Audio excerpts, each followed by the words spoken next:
시작. 마음에서 포기하지 말라. 자, 이런 제목으로 그네 오늘 마지막 말씀을 은혜 받겠습니다. 주님의 음성이 들려지기를 주의 이름으로 축원합니다. 아멘. 지금으로부터 한 15년 전쯤 될 것 같아요. 우리 어머니가 살아계실 때 우리 어머니가 나이가 드셔가지고 이제 기력이 쇠하여서 이렇게 굉장히 뭐 땀도 흘리시고 잠도 못 주무시고 좀 이렇게 힘이 없으시고 그래가지고 제가 어떻게 할까 그러다가 여자분들한테 흑염소가 좋다 그래가지고 제가 이제 그 흑염소를 어떻게 해드리려고 이제 그렇게 이제 그거에 대해서 얘기를 좀 들었어요. 그래서 이제 흑염소는 뿔 나기 직전에 그 어린 흑염소를 먹어야 약이 된다. 그래가지고 그걸 찾는데 도대체 뭐 아는 사람도 없고 또 잘못 살 수도 있고 그러니까 이러고 있다가 제가 이제 목회자 모임에서 이제 그 아는 분한테 얘기를 하니까 있다는 거예요. 그걸 피우는 목사님이 산골짜기에서 목회하신 분이 있다고 그래서 잘 됐다 그래가지고 그분이 딱 한 마리가 있더래요. 그 흑염소가. 제가 원하는 그 작은 흑염소가. 그래서 이제 그 흑염소를 이제 제가 이제 사러 가는 겁니다. 그래가지고 이제 가는데 산골짜기 가는데 흑염소가 진짜 교회 앞에 딱 이렇게 한 마리가 앉아있어요. 교회 문 앞에서 딱 앉아있다가 은혜스럽더라고요. 근데 좀 한편으로 불쌍해요. 걔 잡아야 되니까. 우리 어머니가 사셔야 되니까. 그래가지고 그 목사님한테 이제 가격을 흥정하고 이제 그러면 이제 제가 이제 값을 지불하고 이제 그 목사님 또 잡아주신대요. 그래가지고 이제 잘 됐다. 그래가지고 저 흑염소를 이제 목사님이 부르는 거야, 주인이. 오라고 부르는데 얘가 도망가더라고요. 신기하더라고요. 똑같이 불렀는데, 그전같이 불렀는데도 얘가 도망가는 거야. 그러면서 목사님도 얘가 한 번도 이런 적이 없더라고요. 그래서 얘가 도망가는 걸 결국 잡았어요. 그래가지고 그 잡아가지고 걔를 이제 이렇게 정말 진짜 걔를 상품에서 잡은 거야. 껍데기 벗기고 뭐 이렇게 저렇게. 저는 거기서 두 가지를 제가 거기서 은혜를 입고 또 다시 한번 한 가지의 새로운 사실을 깨닫게 되는데 그게 뭐냐면 그 흑염소를 찾는데 이렇게 껍데기를 벗기더래요. 이 털을 벗기는데 그 흑염소가 어린 흑염소라 향이 나더라고요. 향이 나는데 죄송해요 이런 얘기 있어요. 그 목사님이 그 아마추어라 흑염소를 죽여야 되는데 어설프게 죽인 거예요. 그러니까 이 흑염소 어린 흑염소가 우는데 사방팔방에 다 메아리 치는 거예요.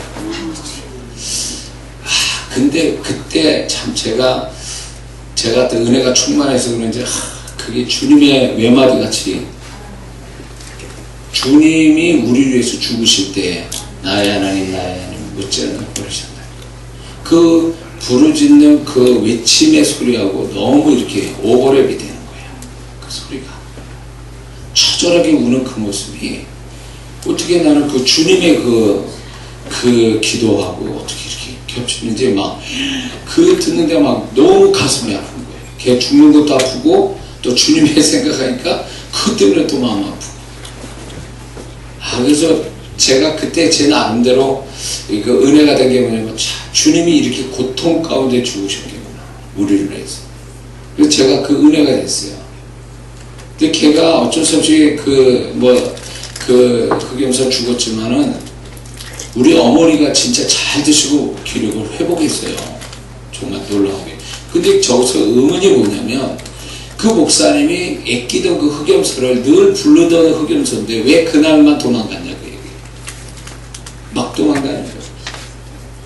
거기서 뭐가 있냐면 제가 이 말씀을 준비하면서 다시 한번 제가 확신을 가진 게 뭐냐면 이 흑염소는요, 짐승은요, 그 소리보다 인간의 소리보다 그 소리에 담겨진 성질, 그 소리에 담겨진 어떤 느낌을 인간보다 더 빨리 캐치한다는 거예요. 그래서 주인이 같이 그 반려동물도 주인이 똑같은 말로 이리 와 이래도요, 그 주인이 기분 나빠서 이리 오라는 거 하고 기분 좋아서 이리 와 하는 거는 그 짐승이 그 단어를 이해했다라기보다는 느낌을 아는 거예요. 그래서 주인이 확 나는 데서 이리 와 그러면 절대 잘 안 오죠. 왜냐면 그 짐승이 벌써 그 반려동물이 벌써 아는 거예요. 뭘 아냐면 그 소리를 이해한 게 아니라 소리에 담겨진 그 주인의 마음을 캐치하는 거예요. 캐치하는 거예요. 우리끼리도 이렇게 같은 말을 해도 저 사람이 기분 나쁜 감정 가지고 얘기하는 거예요. 그런 걸 금방 알아채잖아요. 근데 짐승은 더 잘한다는 거예요. 짐승은. 그걸 보면서 우리가 어떤 소리를 내는 것보다 더 중요한 문제는 그 소리에 담겨진 그 사람의 마음의 감정, 이게 더 중요한 역할을 한다는 거죠. 네? 그래서 제가 회개를 하는 게 한 가지가 있는데, 목회 초반에 제가 이제 여기저기에서 성도분들이 왔어요. 그래서 이제 목회를 하는데, 이 성도분들이 교육을 제대로 못 받았어요. 그러다 보니까 이분들의 신앙의 태도가 아주 영 제가 못마땅하다는 거예요. 그래서 이제 어떻게 신앙 교육 시킬까 그러다 이제 설교를 준비하는데 이분들이 잘못된 것들이 떠오르면서 설교를 준비한 거예요. 그래서 그 설교를 하는데 그 설교는 정확한 설교인데 내 감정이 들어갔어요. 그 성도들에 대한 어떤 화난 감정이 같이 들어가요. 그러니까 성도분들이 그 말씀은 맞는데 끝나고 나면 찝찝한 거야. 뭔가 말씀을 맞는데 뭔가 기분은 또 안 좋아. 그래서 제가 뒤늦게 알았지만 우리 성도분들이 목회 초반에 많이 싸웠어요. 같이도 많이 싸우고 뒤에서 또 목사 사모 또 험담하고, 왜 저 성도들이 왜 그럴까? 나는 말씀 잘 가르치고 기도도 해주고 신방도 해주고 잘 그랬는데 왜 저 성도 저럴까? 그 원인을 몰랐어요. 그러면서 제가 뭐라고 생각하냐면 저 성도들이 개떡 같아가지고 성질도 그렇고 그러니까 원래 그 버릇이 나오는 거다라고 생각한 거예요. 근데 제가 나중에 깨달은 게 뭐냐면 주님이 그걸 가르쳐서 제가 알게 된 거죠. 너 설교 어떻게 하지? 내용을 물어보신 게 아니라 너 어떤 마음으로 설교하냐는 거예요. 너 분풀이용 설교하는 거지 지금. 저 성도가 제대로 뭔가 신앙에 열심히 내자니까 기분 나빠가지고 너 말씀을 가지고 너 지금 성도들한테 지금 책망하고 지금 네 분풀이하는 거 아니야? 그것도 충격 먹었어요. 내 분노가 그 설교에 같이 타고 들어와서 성도들은 그걸 눈치 못 챘지만 내 분노와 같이 그 소리에 담겨져서 그 성도들 귀에 들어가서 마음에 담긴 거죠. 그러니까 자기도 모르게 설교 듣고 난 다음에 분노가 쌓이는 거예요. 나의 분노가 그게 담겨지고 나니까 그 성도들이 별것도 아닌 거 가지고 서로 싸우고 그것이 목사한테도 불똥이 튀어가지고 오해하면서 목사를 또 비난하고 뒤에서 그러면 나대로 또 상처받고 또 화가 나니까 또 설교가지고 한번 분풀이 또 하고 이게 악순환이라는 거예요. 악순. 네? 그래가지고 또 교회 떠나고 나는 또 상처받아가지고 남아 있는 성도한테 똑바로 하라고 또 이제 그 마음 가지고 설교를 하고 이게 악순환이에요. 근데 나중에 나는 우리 개척교회 다른 동기분들은 재밌는 교회 목회 생활을 얘기하는데 만나면 나는 맨날 지지르고 싸우고 뭐 상처받고 뭐 이런 얘기만 하니까 도대체 나는 목회를 하는 건지 뭐 하는 건지 알 수가 없는 거예요. 그런데 맨 처음에 나는 그게 성도 탓인 줄 알았더니 나중에 주님이 가르친 게 네 탓이다. 네가 어떤 마음을 하고 있지? 앞에서 집사님 속에는 화가 나고 그 집사님한테 상처받은 거와 그런 어떤 마음들이 나도 모르게 잠재되어 있다가 그게 설교로 폭발하는 거예요. 그래서 하나님이 야, 네 책임이야. 네가 만든 거야 그 성도. 그거를 언제 가르쳐 주셨냐면 제가 전도를 이제 전도에 미쳐가지고 이제 전도를 다니면서 길바닥에서 외치고 다니면서 그 영혼 한 영혼이 얼마나 귀하고 그 한 영혼을 바라보시는 주님의 마음, 그 길에서 들려주신 주님 음성 때문에 제가 길에서 많이 울었어요. 많이 울었어요. 한 영혼의 귀함을 생각하면서 많이 울면서 뭐가 있었냐면, 예배에 나올 때에 이렇게 예배 때 똑바로 들으라고 왜 졸고 있는 거야, 막 야단을 치고. 그러려면 예배 그냥 저는 진짜 적나라하게 이렇게 그따위로 예배 드리려면 나오지 말고 집에 처박혀 있으라고 막 이렇게 말하고 여기까지 오다가 얘기를 못했던 거예요. 예배 잘 드리세요 이렇게만 얘기해요. 그러나 속은 그 말을 하고 싶은 거야 아주. 그리고 막 열받는 거야. 나는 설교를 몇 시간씩 준비하고 설교를 하고 있는데 와 앉아서 졸고 있으니 나도 열받은 거예요. 그래서 설교에 원고하고 다른 방향으로 막 가는 거지. 내 분풀이 하는 식으로 설교를 또 하고 있는 거지. 그렇게 제가 그렇게 성도들을 강단에서 설교할 때 분풀이용으로 그렇게 설교를 하고, 그게 나는 성도들을 가르치는 거라고 생각했던 거예요.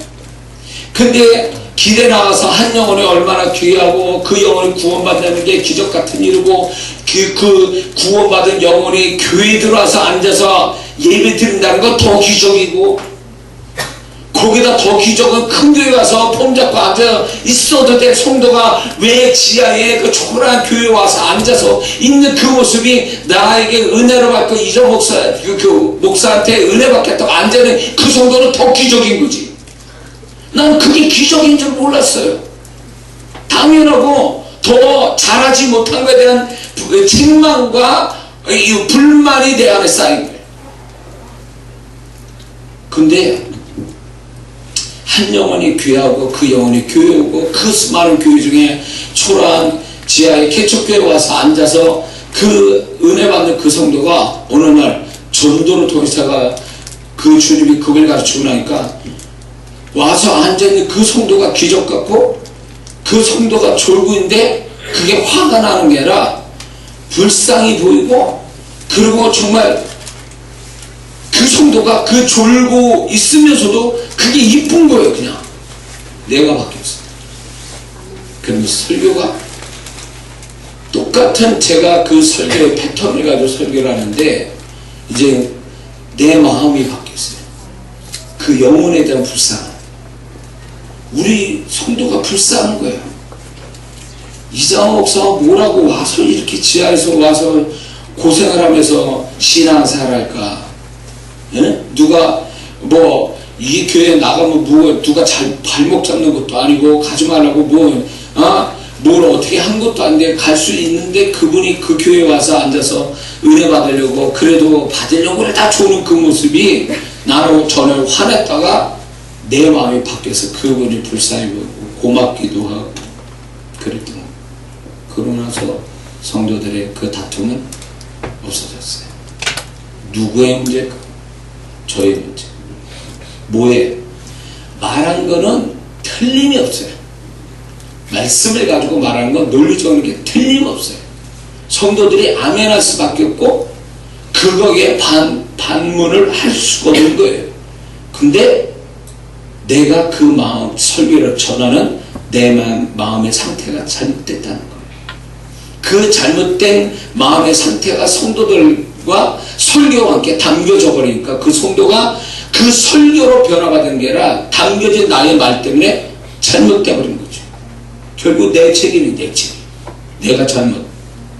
그래서 저는 이것을 주님께서 처음부터 저에게 그걸 가르쳐 그 경험이 있은 다음부터 설교의 구성이 중요한 게 아니라 내가 이 설교를 전하는 그 마음 자세가 어떤가, 이게 더 중요한 문제인 걸 알고 그거에 대해서 제가 혹이라도 뭐 눌리거나 아니면 기분 나쁜 일 밖에 있다던가 뭔가 있으면 그거 소멸시키고 주님이 주신 그 주님의 마음 그걸 품고 올라가기를 얼마나 힘쓴지 몰라요. 그게 지금까지죠. 지금까지. 어느 분이 그러더라고요. 제가 설교를 하니까 제 집회 이렇게 설교할 때 어떤 때는 책망식으로 제가 설교를 하잖아요. 책망을 하고 회개를 하게끔 설교를 하는데 어떤 분이 이렇게 얘기하더라고요. 저가 가까우니까 저한테 뭐라냐면 기분 좋게 책망하신대요. 제가 설교를 해도 기분 나쁘진 않고 기분 좋대요. 책망을 듣는데도 기분이 좋대. 그리고 그게 정말로 책망하기 위해서 책망한 게 아니라 그 마음의 중심에 정말로 그 제 안에 있는 주님의 마음, 그 영혼을 사랑하는 주님의 마음으로 전달하는 게 느껴지니까 그 책망이 오히려 감사하다라는 얘기를 할 때 내가 설교를 제대로 하고 인간 이장아 목사의 감정으로 전하는 게 아니라 내 안에 그분의 마음 가지고 전달할 때 앉아있는 분들 수준이 더 높아.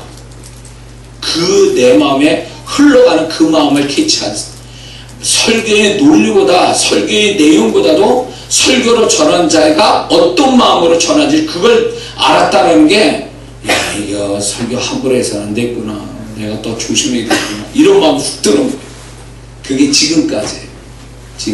제가 학생 청년들 집회를 14번 하고 7년 동안 하면서 이 아이들을 정말로 주님의 마음으로 얘들을 고쳐주고 세워주고 그런 마음에서 내가 야단도 치고 꿀밤도 주고 막 이랬어요. 아이들을 무섭게 했어요. 그런데 그게 기분 나빠서 한 게 아니라 내가 주님의 마음으로 그 영혼을 아끼고 그 영혼이 바로되게 해서 내가 그렇게 하는 거를 놀라운 게요. 애들이 그걸 알아보더라고요. 알아봐요. 기분 나빠하고 상처받을 수도 있을 텐데 근데 제가 그렇게 하는 거에 대해서 아이들을 상처받거나 기분 나빠하는 게 아니라 다음 집회를 기다리고 다음 집회 와서 나를 지금 반갑게 인사하고 제가 이제 이렇게 허그하는 거 마지막에 허그하는 거 제가 참 쑥스럽더라고요. 그거 잘 안 되더라고요. 적응이 저는 이상하게. 근데 와서 애들 와서 허그하고 기쁘게 이렇게 반갑게 허그해주고 그렇게 떠나가 얘네들이 더 잘하는구나. 내가 주님의 마음으로 얘들을 그렇게 무섭게 하고 책망하고 야단치는 것이 그게 기분 나쁜 게 아니라 벌써 그 마음을 알아버렸구나. 그래서 아이들 설교에도요 제가 정말 얼마나 긴장하지 말아요. 어른 설교 이상으로. 왜냐면 그 아이들은요 말의 논리보다 그 설교하는 내용 속에 담겨진 마음을 더 많이 어른보다 정확하게 알아내더라고요. 그래서 정말 아이들이 제 집회에 오는 애들이 그게 처음에는 얘들 찜이하고 이렇게 내가 처음에 그랬어요. 근데 하다 보니까 이게 아닌 거야. 이 아이 하나가 어른 이상의 귀하고 이 아이들의 감각이 있는 아이들이구나. 이거 천방지축인데도 딱 설교 듣고 이렇게 물어보면 얘들 벌써 내가 그 설교하는 그 마음의 중심을 알아보는 거에 내가 너무 놀랐어요. 너무 놀랐어요. 그래서 함부로 설교를 준비할 수도 없고 충분히 얼마나 많이 기도하고 설교를 제가 준비하고 전하지 알 수가 없어요. 근데 역시 그거에 정말로 은혜로 받았다. 그 말씀에 정말로 내가 변화를 받았다는 얘기는 그게요 말의 논리로 설교의 논리로 은혜 받거나 변화 받는 것 그거는요 똑대기 지내하지 않아요. 진짜 그 사람이 은혜 받고 변화 받는 건요 말의 논리가 아니라 그 전하는 자의 어떤 마음으로 전달하냐 그 감정이 그게 주님의 것으로 온 그 마음이면 그 마음이 부딪혀서 변화가 오는 거예요. 그 마음이. 그 심지어는 설교를 안 하고도 그냥 그 사람만 이렇게 붙잡고만 있어도 이런 일도 있어요. 어떤 분이 이렇게 저를 만났는데 제가 그 임재가 너무 충만해가지고 내가 임재가 이렇게 나를 뭡니까 그 두꺼운 외투로 덮어진 것 같은 그런 충만함을 제가 느낀 상태에서 있었단 말이에요. 근데 그분을 이렇게 그냥 손만 잡았어요. 이렇게 딱 손을 잡았는데 아무리에게 손 잡았는데 벌써 그분은 흐느끼 울더라고요. 마음의 치유가 일어나기 시작해요. 뭐의 문제일까요? 그게 내 안에 성령 충만한 가운데 내 안에 계신 주님의 마음이 그냥 흘러들어가요. 그것이 그 영혼을 변화시켜주고 있는 거예요. 그러니까 말의 논리는 그 다음의 문제예요. 말의 논리. 그래서 제가 이 설교를 충분히 이렇게 논리를 구성을 가지고 설교를 준비하지만 토시 하나 이렇게 제가 단어 하나도 다 여러분들 볼 때 그냥 막 설교하는 것 같아도 제가 철저하게 준비해요. 철저하게. 그런데 저는 그걸 의지하지 않아요. 왜냐면 이 현장에 지금 이 자리에서 주님이 얼마나 내 안에서 그분의 마음으로 충만한가가 이게 설교를 성공시키냐 실패하냐의 결정적이기 때문에 계속 기도하는 건 내 안에 그분이 나를 제끼고 그분이 충만히 설교 가운데 나타나기를 바라고 설교하는 거거든요. 그것이 그 주님의 마음에 흘러 들어가는 순간 말씀의 논리와 함께 딱 부딪히면서 역사가 일어나는 거죠. 그래서 제가 설교를 할 때나 영혼을 만날 때 제가 어떤 잘못된 감정을 갖지 않기를 제가 항상 이렇게 관리를 해요. 그래서 마음에 내가 상태가 안 좋으면 만날 수가 없어요. 만나서 얘기할 수도 없고 기도해 줄 수도 없어요. 왜냐면 내 것이 올라가서 오히려 그분이 나의 도움받는 게 아니라 나 때문에 잘못될 수가 있거든. 그게 이게 말보다 더 능력이 있는 게 그 사람의 마음에 흘러가는 마음. 그래서 사람이 이렇게 뭡니까? 지혜로운 자와 같이 있으면 지혜를 갖게 되고 미련한 자와 같이 있으면 해를 받는데 그게 뭐냐면 그 마음에서 흘러나가는 게 상대방에게 그냥 전이가 되어버리는 거예요. 전이가 되니까 지혜로운 자와 같이 있으면 저절로 지혜가 생기고 미련한 자와 같이 있으면 저절로 해를 받는 이유가 거기 있는 거예요. 그래서 이 마음에 뭐가 담겨져서 흘러가는가가 굉장히 중요해요. 우리는 영적인 존재예요. 그 영적인 존재이기 때문에 육적인 거 가지고 어떤 그 획기적인 계기가 일어나는 게 아니라 그 사람의 마음에 흘러가는 것이 그게 결정적 변수고 그게 핵심이에요. 핵심이에요. 그래서 성경에서도 마음이란 단어를 굉장히 많이 나옵니다. 그 마음을 하나님은 그 마음이 그 사람의 영과 그 사람의 육체와 삶의 중간 다리 역할을 하기 때문에 이 마음이라는 영역이 잘못되면 다 망가지게 돼 있거든요.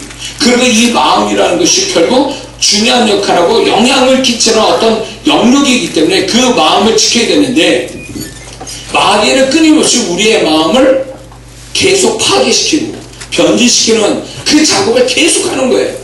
거기에 속으면 안 되고 그게 그런 어떤 그 공격을 받아가지고 내 마음이 망가져지도록 그냥 방치해 두면 안 된다는 거예요. 그래서 이런 사람 봤습니까? 교회를 열심히 다녀요. 기도도 열심히 해요. 근데 그 사람 마음의 상태를 보면 엉망진창인 사람들이 있어요.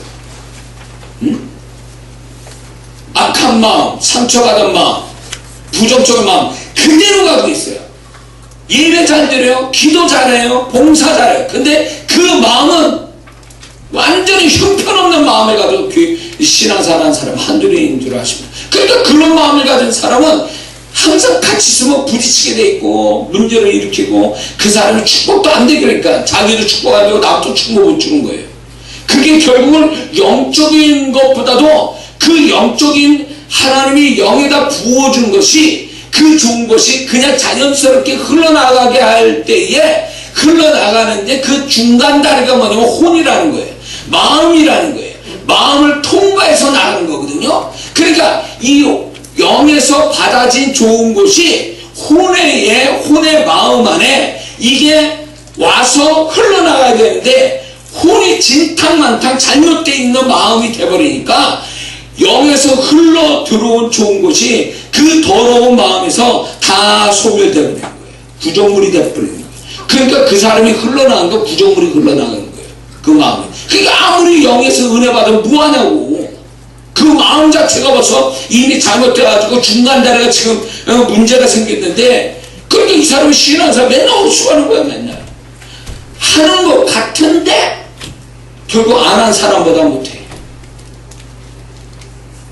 제가 초반에 개척 초반에 하여튼 예배만 들으면 우는 게 일이야. 그런 집사님이 계셨어요. 그래가지고 교회에 그때 뭐가 있었냐면 그분 때문에 휴지통을 놓기 시작한 거야. 크리넥스를 놓기 시작한 거야. 그분 때문에. 그래가지고 늘 예배 때마다 목사님 은혜 받습니다. 그래가지고 맨날 눈물 닦고 코 닦고. 그런데 이분이 성도들하고 잘 부딪혀. 은혜는 엄청 잘하고 기도도 잘하고 봉사도 잘하는데 성도들하고 부딪혀.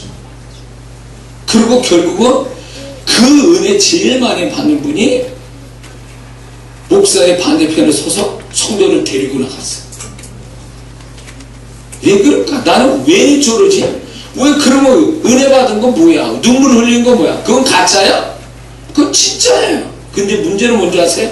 그 마음이 그 영에서 받아진 것만큼 마음 상태가 좋아야 되는데 그 영에 받아진 거와 그 마음은 전혀 다르더라 그거예요. 그러니까 영에서 아무리 받으면 뭐예요?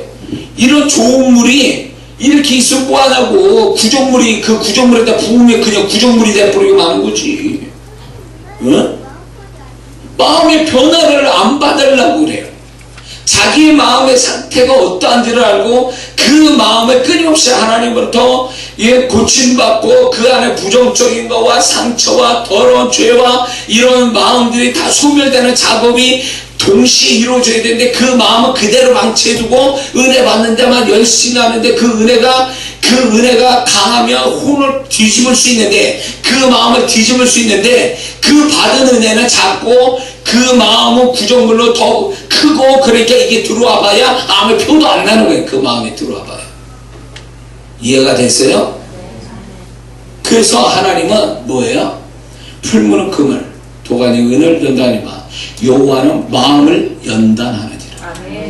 정결하게 하기 위해서 그 마음. 그래서 고난을 허락하시고 그리고 자꾸 하나님이 그 주님의 마음을 통해서 자꾸 그 마음을 갈아엎으려고 하는 말씀으로 갈아엎고 고난으로 갈아엎고 그게 결국 어디로 집중적으로 하냐면 그 마음밭을 고쳐내기 위해 하는 거예요.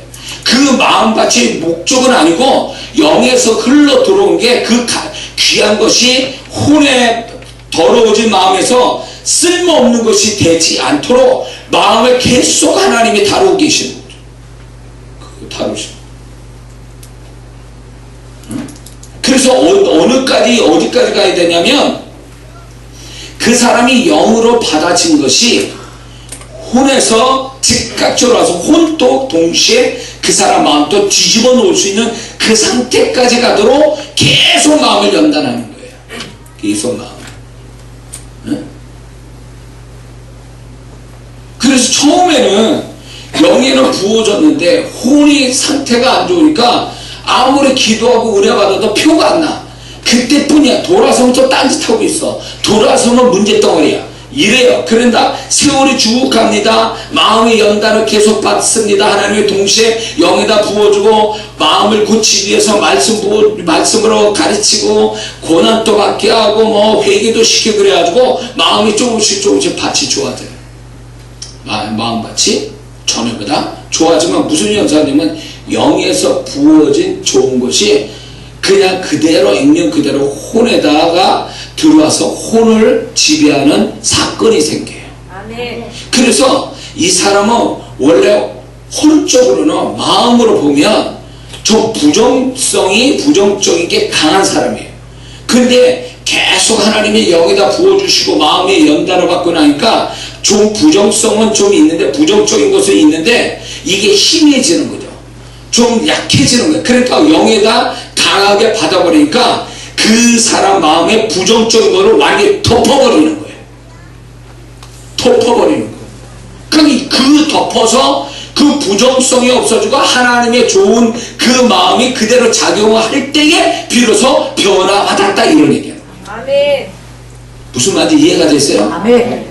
그래서 나는 맨날 은혜는 잘 받는데 나는 맨날 그 타령이야. 맨날 왜 나는 그 모양이지? 왜 내 더러운 성질을 안 바뀌지? 그건요 연단 더 가야 돼요. 연단 더 받아야 돼요. 마음의 연단을 더 받아야 돼요. 응? 여러분들이 재정, 어떤 사라, 질병 이런 거로 연단을 많이 받잖아요. 그러면 그 연단의 종착역이 어디인지 아세요? 마음이에요. 마음. 그 사람 마음. 그 사람 마음이 하나님이 원하는 대로 좀 완전히 100% 바뀔 수는 없어요. 부패한 마음이니까 완전히 바뀌지는 않지만 영에서 부어진 것이 그대로 흡수가 될 수 있는 그 상태까지만 가도 그 사람은 좋은 마음을 가진 거예요. 아멘. 그래서 좋은 마음이다. 영적으로 볼 때 그 영적인 시각으로 볼 때 저 사람은 좋은 마음을 가졌다는 그 말은 착한 마음을 얘기하는 게 아니에요. 그 좋은 마음은 이렇게 해석이 돼야 돼요. 하나님이 그 영에 부어준 것이 하나도 소멸됨이 없이 그 마음에 들어와서 그 영의 그 마음이 영적 것이 그대로 제대로 작용할 때에 그게 좋은 마음이에요. 이해가 되세요? 자, 예를 들면 이 사람은 게을러 터진 사람이에요. 원래 마음이 게을러. 근데 영에서 이 사람이 하나님이 열심히 부어줬어요.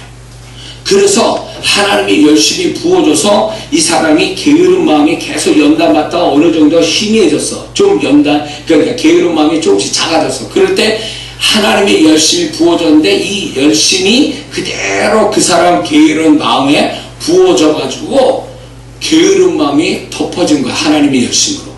그러면 어떤 현상이 오냐면 원래는 게으른 사람인데 영에서 하나님 열심 부어지니까 소원이 일어난다는 거야. 영의 소원이. 기도하고 싶다 이러면 훅 들어올 때 전에 같으면 마음이 반발해. 혼의 마음이 무슨 기도 그냥 지금 힘들을 텐데 쉬지 이러면서 실패를 해. 내가 거기에 내 스스로가 넘어가서 그냥 엎어져. 그냥 소파에 엎어져 TV 보냐 정신없고 잠자다 그래. 근데 이게 마음이 연단 게으른 마음이 연단 딱 받으면 하나님 열심히 부어줬다면 그 다음에는 자기도 내가 기도하고 싶은데 그러면 이유가 없어. 변명이 없어. 벌떡 일어나서 기도 척하는 거예요. 이게 연단된 마음이고 이게 좋은 마음이에요. 이게 비로소 이렇게 될 때 그 사람은 영의 사람, 영적인 사람이라고 이렇게 표현되는 거예요. 아멘. 야, 표현하기 힘들다 이거. 이해가 되시죠? 네. 그래서 이 마음이라는 영역이요, 이게 아무것도 아닌 게 아니라 이 영역에서 뭔가 제대로 안 되면 영에서 아무리 좋은 거 받아봐야 소용 하나도 없어. 하나도 없어. 그래서 이장한 목사가 이 정도 될 때 제가 얼마나 강한 사람인 줄 아세요? 얼마나 고집세고 얼마나 제가 강한 사람인지 여러분 모를 거예요. 그러니까 이 사역을 해내지. 근데 이 강한 나의 혼적인 타락한 마음이 워낙 강하니까 하나님이 별별 방법으로 연단을 하신 거죠. 마음의 연단을 주시고, 나는 안 꺾어지려고 그래도 나는 살아있어. 내가 어떤 사람인데 이러고 그거 하나 자존심으로 버티고 살아왔거든요. 그 정도로 제가 하나님이 연단 줘도 12년 13년째 연단을 받아도 난 살아있어. 나는 죽지 않아. 봐, 너희들 기다려. 내가 어떤 사람을 보여줄게. 이런 마음이 충만했던 사람이에요. 이거 혼적인 나의 마음이에요. 그러니까 하나님이 너 그런 마음이 있으니까 안 된다. 그런 변질된 그 마음 가지고 난 너 쓸 수 없다. 그래가지고 영에는 부어주는데 그 영에 부어준 것이 내 마음의 그 강한 내 마음을 깨트릴 수가 없었던 거예요. 영에 부어준 것이 혼에까지 와서 작용하기에는 너무 내가 강한 거예요. 그러니까 하나님이 강한 나의 마음을 깨트리기 위해서 연단, 고난이라는 게 계속 시리즈로 오고, 그것도 잠시 아니라 10년을 넘게. 그러고 나니까 뒤에 가서 이제 내 마음이 물컹물컹해지고 이제는 나 아무것도 아닌 존재구나. 내가 불쌍한 사람이구나. 세상에서 이렇게 사는 것만 해도 하나님의 은혜다. 이게 물컹물컹해진 거야. 마음이 단단한 또 마음이 물컹물컹해지니까 하나님이 조금만 영에다 은혜 주셔도 내 마음이 확 하고 그게 뭔가 변화가 확 오는 거예요. 응?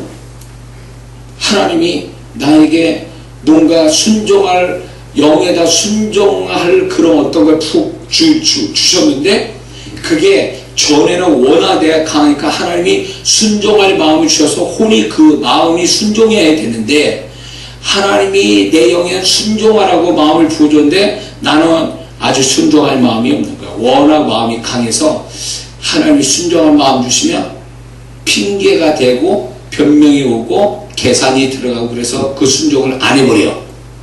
그러니까 하나님 뭐래, 너 아직 멀었구나. 내가 영으로 부어주는 게 네 마음에 전달돼서 그게 행동으로 나와야 되는데 네 중간에 그 마음이라는 영역이 방해되는구나. 그래, 네가 이기나 내가 이기나 해보자. 그래가지고 계속 굴리시는 거죠. 그 굴리시는 목적은 내 마음이, 강한 마음이 깨져서 그분이 만지시기에 물컹물컹한 진흙 같은 마음이 될 때까지 계속 그냥 연단이죠. 그럴 때 이제 어느 정도 되니까 각오하다 순종하려고 순종의 마음을 푹 영에다 부어주니까 그게 이제 12년 지나가니까 그 순종의 마음에 딱 혼의 마음이 딱 도달하니까 이제는 변명도 없고 핑계도 없고 그 순종을 하려고 몸부림치는 나를 보게 되는 거예요. 이게 연단된 마음이에요. 그래서 그때부터 그분이 나의 길을 여시고 그분이 나를 통해서 충만하게 나타나기 시작하셨다는 거예요. 그래서 사역자분들 잘 들으세요. 마음이 연단되지 않으면 아무리 주님과 교통이 아니라 그분 안에서 그냥 무사차를 40주야를 살아도 그 마음이 연단되지 않으면 그거는 영에서만 마음을 부지 그 사람 마음이 연단되지 않으면 그 삶에서 나타나지 않는다는 거예요. 그걸 알아야지. 그러니까 사역자가 연단된 마음으로 그분의 통로가 열려서 그냥 자연스럽게 야 내가 이렇게 하면 이렇게 했으면 좋겠다 그러면 혼이 반발이 일어날 수가 없어. 그렇게 하려고 몸부림쳐. 이게 나와야 되는데 하나님은 뭘 하려고 그러면 혼의 마음에서 반발이 일어나. 왜 그거 하십니까? 이 핑계 저 핑계 난 하기 싫던데 뭐 이런 식으로 가버리는 거예요. 그러니까 하나님 너 아직 멀었구나. 그렇게 하게 되면요 그것만큼 연단이 또 가는 거예요. 너는 내가 영에서 부어주는 게 그대로 네 마음을 통과해서 네가 어떤 행동이 나올 때까지 나는 계속 그 마음의 방해 요소들을 내가 계속 없애버리겠다. 그게 연단이에요. 마음의 연단. 에?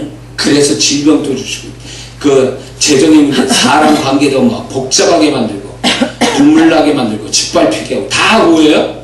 마음이 하나님의 것이 영이 부어준 게 마음을 통과해서 그 사람의 어떤 행동이 자연스럽게 물러가서 쫙 나오기 그 정도가 돼야 그게 연단된 마음이지. 안 된단 말이야. 안 되니까 계속 하나님의 것을 통과해서 하나님이 영광 받기로 하는데 하나님께 통과가 안 되니까 계속 마음에 걸려버리니까 마음에서 스톱시키고 마음에서 방해하고 마음에서 장애를 일으키니까 야 너 안 되겠다 너 이러는 거예요. 영은 하나님 마음대로 어떻게 할 수 있어요. 그러나 혼의 마음은 하나님도 어떻게 할 수가 없어요. 그래서 외부에서 충격을 주는 거예요. 스스로 깨지다. 계속 충격을 주는 거지. 건물 주택이 엄청 큰 그 동그란 그 쇳덩어리 있잖아요. 그걸로 몇 번 흔들면 그냥 벽이 확 무너지잖아요.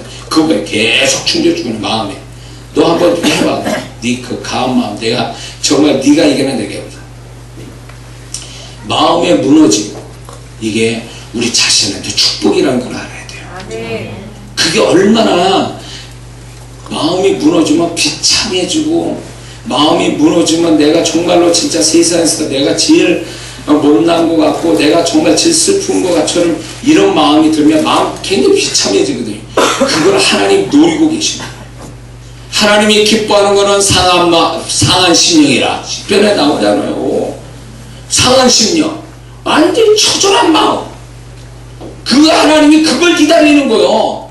응? 그래야 그 마음이 바싹 깨져가지고 하나님으로부터 우리 그 영이 부어진 것이 그 상한 마음을 통과해가지고 그 사람이 마음껏 그 하나님이 부어진 대로 행동할 수 있는 부어진 대로 순종할 수 있는 이런 마음의 상태를 하나님 기다리고 계시는 거예요. 아멘. 응? 은혜 받으면 뭐하냐고 맨날 은혜 받았다 그러고 기도 열심히 하면 뭐하냐고 그 마음이 연단이 안 돼가지고 자꾸 마음에서 스톱이 돼가지고 그 사람 행동 보면 그 완전히 지금 세상 사람인데 그러니까 아직 먹은 거예요. 더 가야 돼. 더 가야 돼. 이걸 모르는 사람이 있는 것보다 지금 이게 이 얘기가 할 얘기가 아니에요 지금. 응? 근데 정신 못 차리고 지금 또 마음의 연단을 받아서 그 마음이 물컹물컹해지고 마음에 쓰잘데없는 게 다 벗겨줘야 되는데 아직도 그거 붙들고 안 버리고 그 계속 있어서 자기 스스로가 연단을 계속 불러들이는 그 사람을 위해서 지금 얘기하는 거예요. 이거 정신 차리라고. 예? 그래서 마음의 연단이라는 건 결국 하나님 보시기에 그래도 괜찮다 할 그 상태가 되는 게 마음의 연단이 그래도 잘 받은 거예요. 우리의 마음은 사실 뒤져보면 막 너무너무 지저분하고 너무 버릴 것도 많고 싹도 없는 것들이 있으니까 그걸 싹 없애버려요. 연단한다는 건 정결케 한다는 뜻과 같거든요. 정결케 한다. 불순물을 제거한다 그런 거예요. 그래서 신앙생활 잘한다는 얘기는요, 영에 부어진 게 많은 사람이 아니라 영에 부어진 것이 마음에서 그대로 통과돼서 그 사람이 행동으로 나오게 만드는 사람이 신앙 좋은 사람이에요. 그래서 그 사람이 영에 부어진 거와 행동이 동일해. 그게 잘하는 신앙생활 잘해. 그러니까 마음에 걸림이 없어.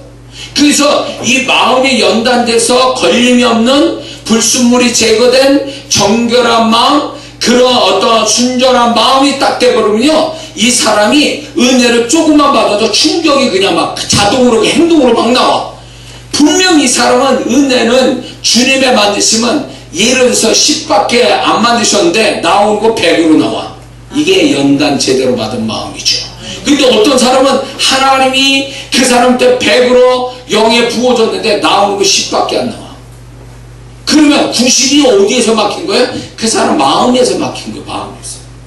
그러니까 하나님은 손해보지 않으려고, 그래 내 것이 그렇게 네 마음이라 홀조의 마음에서 걸려가지고 내게 소멸되냐? 그래서 그거 되찾으려고, 본전 찾으시려고 계속 마음을 두드리는 거예요. 계속 보시는 거죠.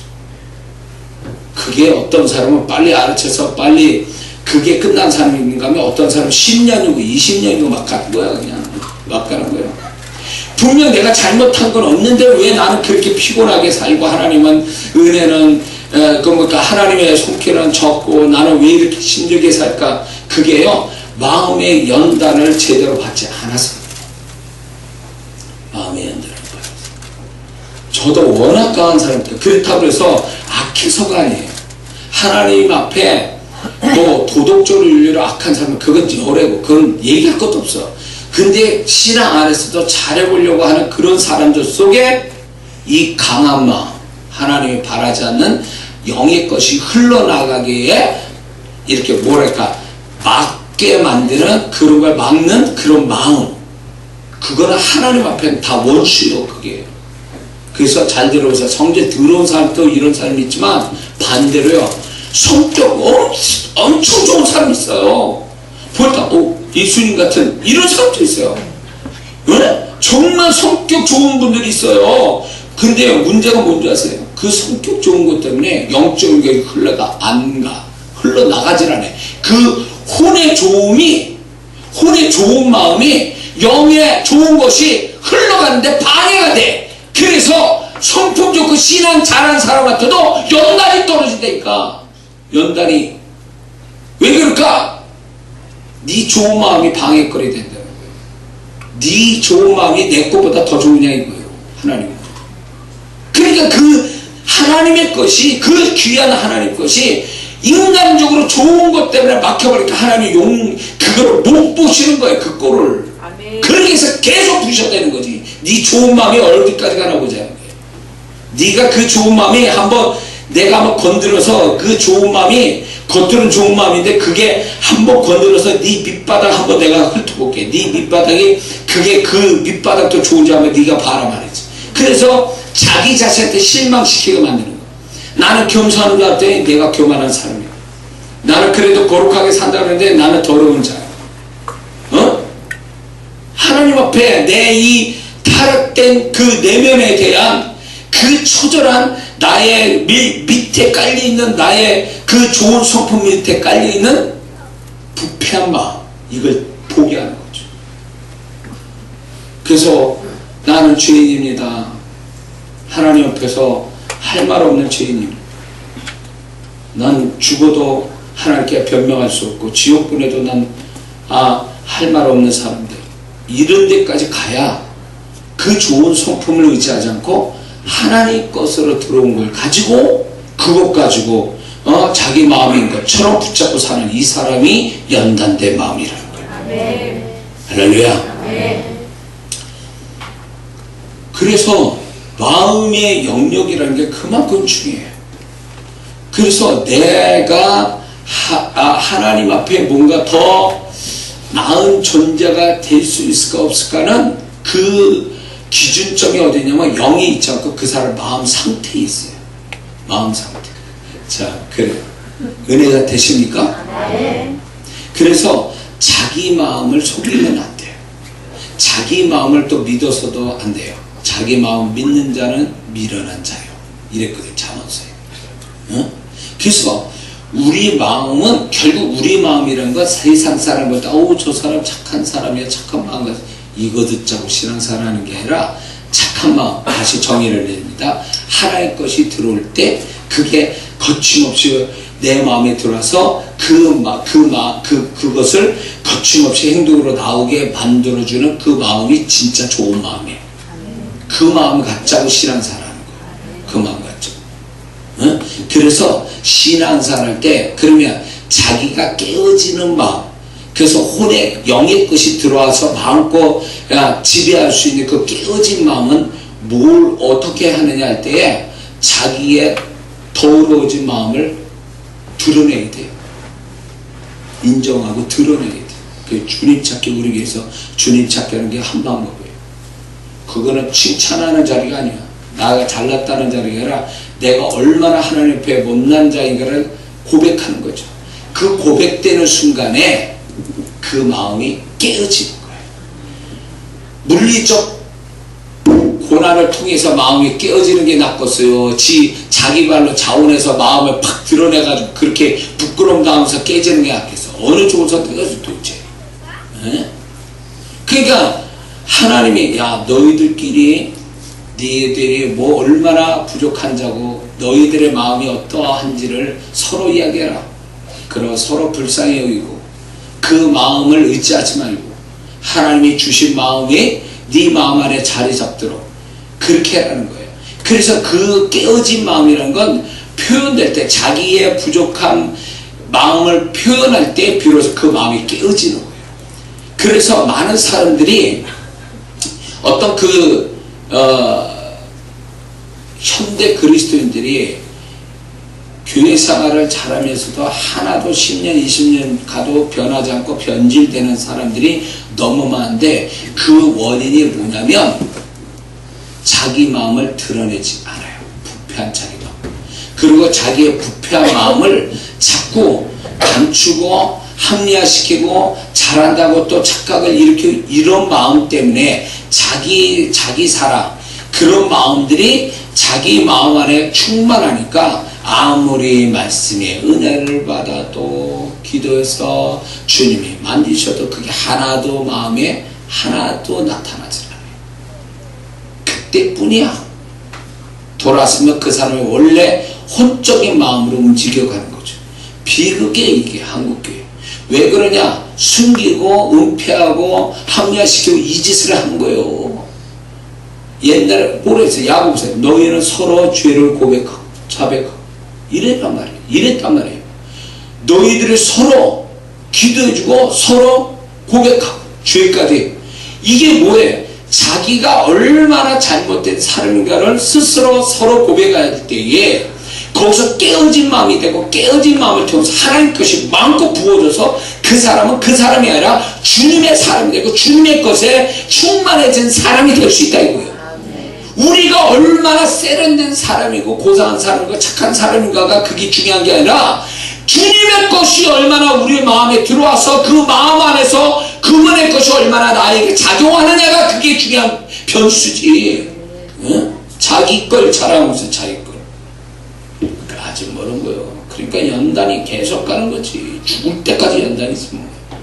응?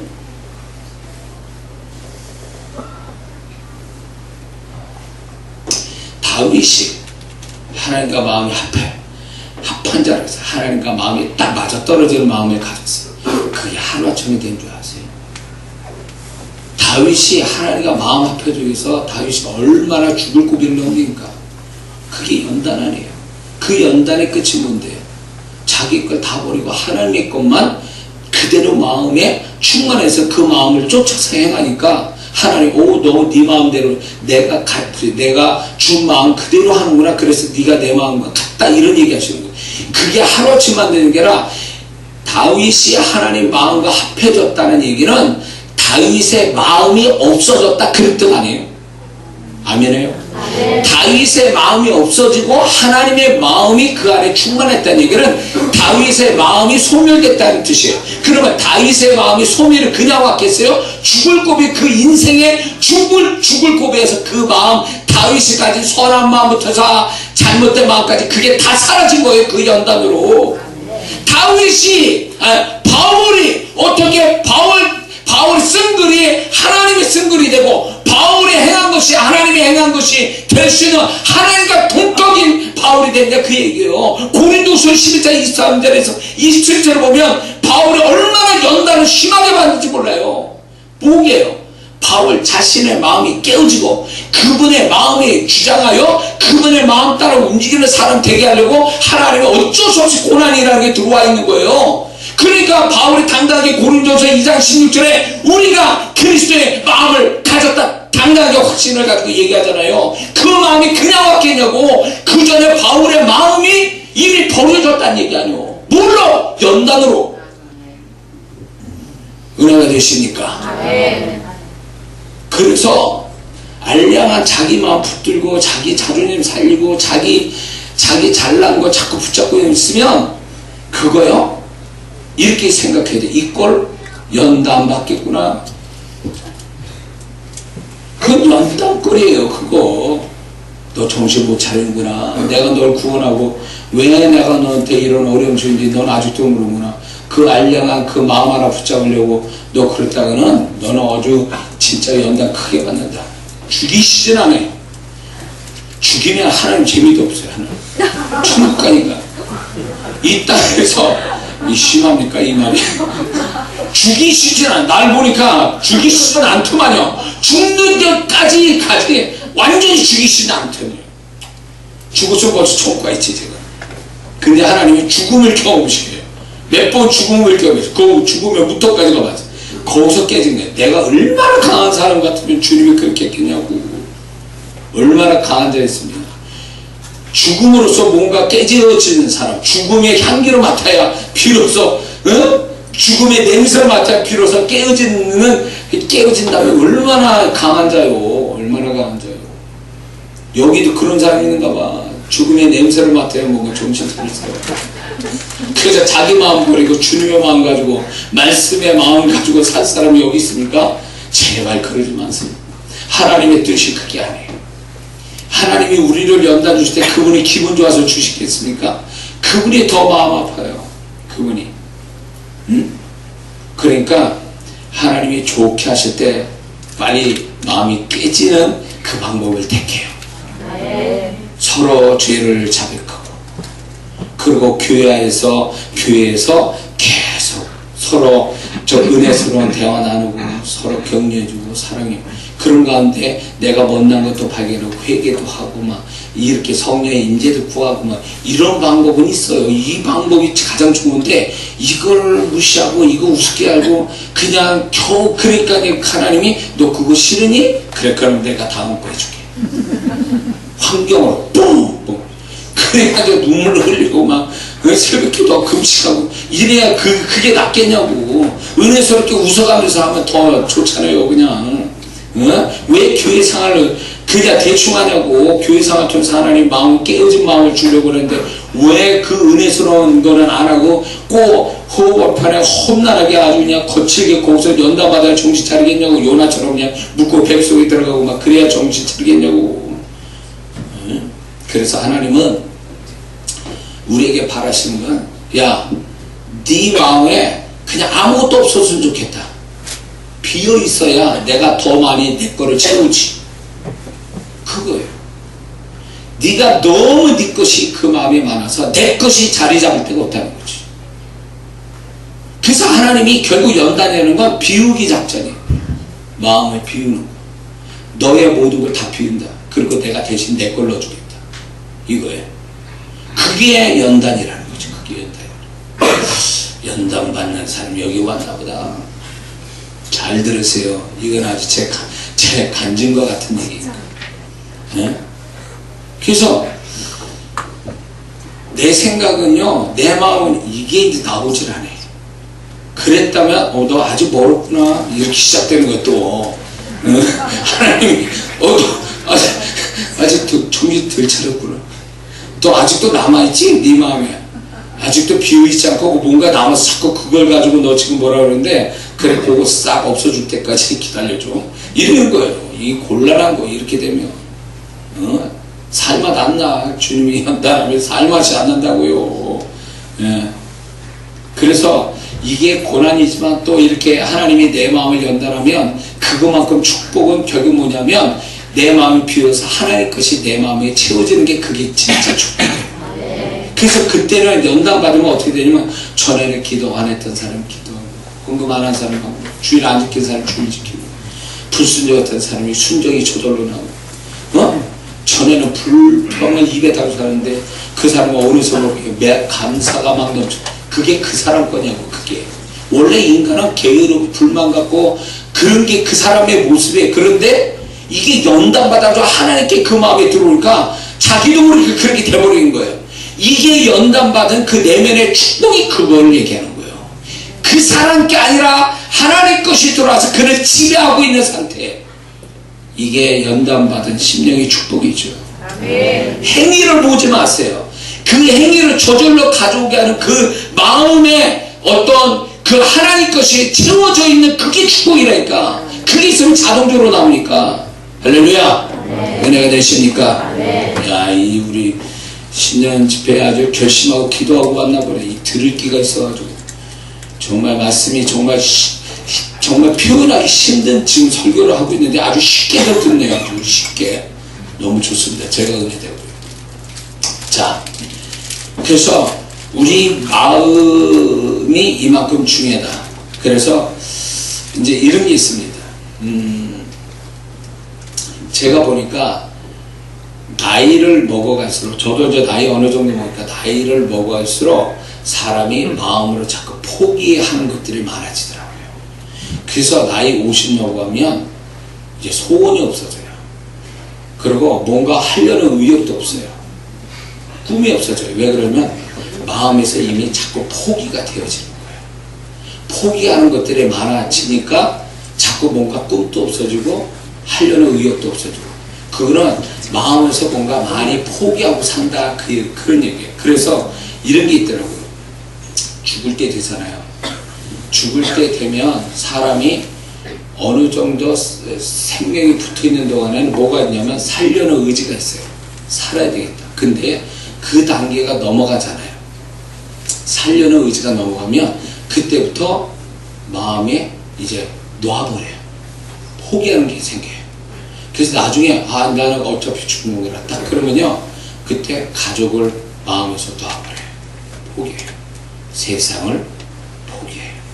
그러고 나서 죽음을 받아들여요. 이게 이 마음에서 포기가 된다는 게 얼마나 우리 영적으로 보면 축복이지만 또 비극적인 거예요. 마음에 포기하지 말아야 될 것이 포기되는 것. 이 사람은 마음에서 뭔가 포기해서는 안 될 사람인데 벌써 해도 안 되니까 마음에서 진짜 끝났구나. 나는 이제 틀렸어. 그만하고 싶어. 이런 마음이 딱 드는 것은 이미 그 마음에 붙잡는 게 없고 다 포기했다 그 얘기예요. 놔버려. 이게 뭐냐면 제일 무서운 상태가 죽음의 공포가 아니라 내가 마음에서 소망이 없이 다 포기하여 놔버린 상태가 제일 비극이면서 그게 제일 두려운 거예요. 그래서 마귀가 원하는 건 바로 그거예요. 자, 우리가 불행한 그 유명인들이 스스로 목숨을 끊는 걸 볼 때 그 사람이 우리는 의아해요. 뭐 다 가진 사람은 왜 저 짓을 하지? 라고 하는데 왜 그런 상태가 되냐면 마음에서 이제 붙드는 것이 아무것도 없는 거예요. 그러니까 포기가 되니까 절망하게 되고 그리고 자기 스스로 그런 짓을 하는 거예요. 예수 믿는 사람이 정말로 이렇게 하나님이 좀 그 사람을 축복하고 그 사람을 통해서 영광을 많이 받고 싶은 사람한테 하나님이 무슨 마음을 주시냐면 어떤 것도 하나님의 것을 포기하지 않는 마음을 죽을 때까지도 갖게 하시는 거예요. 그게 축복이에요, 사실. 근데 사역자가 하나님의 사명받고 하나님께 축복을 크게 받을 사람이 중간에 마음의 포기를 해버려요. 해도 안 되고 시간이 너무 길게 끌고 가고 이러니까 중간에 마음을 놔버려요. 그냥 될 대로 되라. 끝났어. 딱 이렇게 하는 게 뭐냐? 마귀가 좋아할 마음이에요. 그래서 축복을 크게 받거나 큰 사명이 있거나 이런 사람, 중요한 역할하는 사람들을 하나님이 굉장히 중요하게 여기시는데 마귀도 중요하게 여겨요. 왜? 그래서 마귀는 이 사람을 끝장을 내기 위해서 어디에서 작용한 줄 아세요? 환경으로 작용하잖아요. 그 마음에 침투해서 마음에 딱 요것만 주는 거예요. 포기하게 만들어요. 절망감을 줘서 포기하게 만들어요. 그러면 이 사람이 생각으로는 그래, 나는 큰 축복받아야 돼. 난 사명을 이루어야 돼. 이건 알고 있어요. 그런데 마음에서 이미 포기가 된 거예요. 마음에서. 그러니까 알면서도, 머리에 알면서도 마음에 포기되니까 더 이상 진행을 안 해요. 그게 마귀가 원하는 거예요. 그래서 큰 축복과 사명받은 사람은 반드시 마귀가 이렇게 교묘하게 마음에서 포기하게 만드는 것들에 대하여 속지 말고 이겨야 돼요. 아멘. 하나님이 큰 축복을 주시고 비전을 줬다면 하나님은 뭘 또 주셨냐면 그거를 이룰 수 있는 끈기, 소망을 갖고 끝까지 이루는 포기하지 않는 마음까지도 함께 줬다는 걸 믿어야 돼요. 근데 왜 그 하나님이 주었는데 왜 내가 중간에 포기할까요? 그건 마귀 전략이에요. 마귀 전략인데다가 마귀가 들어와서 역사한 것뿐만 아니라 그 포기가 되는 상태가 뭐냐면 그 사람의 부패한 혼의 마음이 너무 강렬하게 그 마음에 충만해서 그런 거예요. 만약에 이 사람이 하나님의 축복과 큰 사명을 이루는데 영에서 부어준 것이 마음이 깨끗한 마음에서 부어져서 그 영의 것이 마음을 지배하고 있다면 그 사람 포기 안 해요. 죽어도 소망 가지고 죽어요. 응? 하나의 것이 들어온 사람. 그래서 이 사람이 왜 그 중간에 포기하느냐? 일찍이 혼의 상태가 마귀가 들어와서 불나진 부채질한 데다가 마음에 자기가 가지고 있는 부패한 마음이 비워지지 않아서 그런 거예요. 비워지지 않아. 그래서 큰 축복과 사명이 있는 자는 반드시 무슨 작업을 해야 되냐면 혼의 마음이, 혼탁한 혼의 마음이 자리 잡지 않고 그 마음이 비워지는 작업을 반드시 해야 돼요. 이해되십니까? 이 작업이 있어야 내가 끝까지 간다 그 얘기야. 하나님이 축복 주실 그 현장까지, 사명을 이룬 그 순간까지 거기까지 도달할 수 있어요. 응? 끈기가 없다. 하나님은 역사 가는데 나는 중간에서 숨이 헉헉 차서 이제 그만하고 싶고 이제 그만두고 싶다라고 하는 끈기가 없다라는 얘기는요, 정말 숨이 차서 힘들어서 포기되는 게 아니라 그 혼탁한 마음이 그 사람의 포기하지 않을 수 있는 마음을 다 소멸시켜버리는 거죠. 그 혼탁한 마음, 그 혼탁한 혼의 마음이 왼수요. 그래서 그게 난데도 그게 왼수라니까. 응? 여러분들이 이걸 경험 안 해봐서 모를 거예요. 내가 정말 내 것이 싹 비워졌어. 싹 비워졌어. 대장검사 받을 때 보면 그냥 싹 비우지 않죠. 깨끗이 그렇게 싹 비웠어. 그래서 하나님의 것이 훅 하고 내 마음에 들어오면요, 근심도 없고 걱정도 없고 포기될 것도 없고 낙심할 것도 없고 슬플 것도 없어. 왜냐면 그분의 마음은요, 나를 그 목표를 이룰 때까지 나를 그냥 정신없이 거기에 끌고 그걸 이루게 만드는 그분의 마음이 작용하니까 나는 걱정하고 염려할 틈도 없어. 막 슬퍼할 시간도 없어. 그분의 마음이 나를 지배. 이게 정상인 거예요. 근데 이제 조금만 이제 시작도 안 했는데 벌써 슬퍼하고 낙심하고 좌절하고 아유 언제 되나 뭐 그러면서 그냥 불평. 이미 이 사람은 끝났어. 근데 속는 게 뭐냐면 자기가 이룰 수 없는 거 이룰 수 없기 때문에 낙심된 게 아니라 환경, 이룰 수 없는 환경, 이룰 수 없는 자기 자신을 보면서 낙심된 게 아니라 실은 혼탁한 마음, 자기의 혼탁한 마음, 이 방해되는 혼탁한 마음이 자기를 속이고 있는 거야 사실. 그것만 제거만 되면 하나님 것이 들어오면 내가 아무리 그러니까 최악의 환경을 가져도요, 오 하나님이 이런 환경을 통해서 얼마나 그 믿음이 절로 나온다니까, 소망이 절로 나온다니까. 이런 경험을 안 해봐서 지금 한국말인데도 낯설어. 난 이걸 경험돼서 얘기하는 건데, 이해하시길 주의 이름으로 축원합니다. 그러니까 전에는 다 가지고도 할 수 있는데도 불구하고 나 못해 힘들어 이런 말이 절로 나오는데 아무것도 없는데도 야 이거 해볼 만한데 되겠는데 이게 내 마음일까요? 비워진 마음속에 그분의 마음이 들어오니까 나는 저절로 그렇게 생각할 수밖에 없어요. 아멘. 그러니까 사는지 죽는지 모르고 그것만 보고 그냥 내 달리는 거야. 그냥 죽는지 사는지 모르고. 그리고 딱 그걸 이루고 난 다음에 딱 뒤돌아보면 내가 어떻게 했지 이걸? 이렇게 말을 해요. 내가 어디 그렇지? 그게 그렇게 나와야 되는 거예요. 왜냐면 내 마음 가지고서는 여기까지 못 온다 그 얘기예요. 이걸 이룰 수 없다라는 거예요. 그러면 나도 놀랄 정도로 뒤돌아보다 이게 뭐 어떻게 내가 어떻게 했지라고 할 때 그게 누가 그랬냐? 그분의 마음이, 그분의 영적인 영에다 부어준 것이 그 사람 마음을 잡아서 그 사람 제정신 못 차리게 그냥 그분의 마음으로 끌고 가서 이루게 만드신 거예요. 이 고백이 나와야 돼요. 돌아보면 내가 한 것 같지도 않는데 이렇게 나와야 돼. 딱 돌아보면서 내가 할 만했어. 내가 정말 나 능력 있는 사람이야.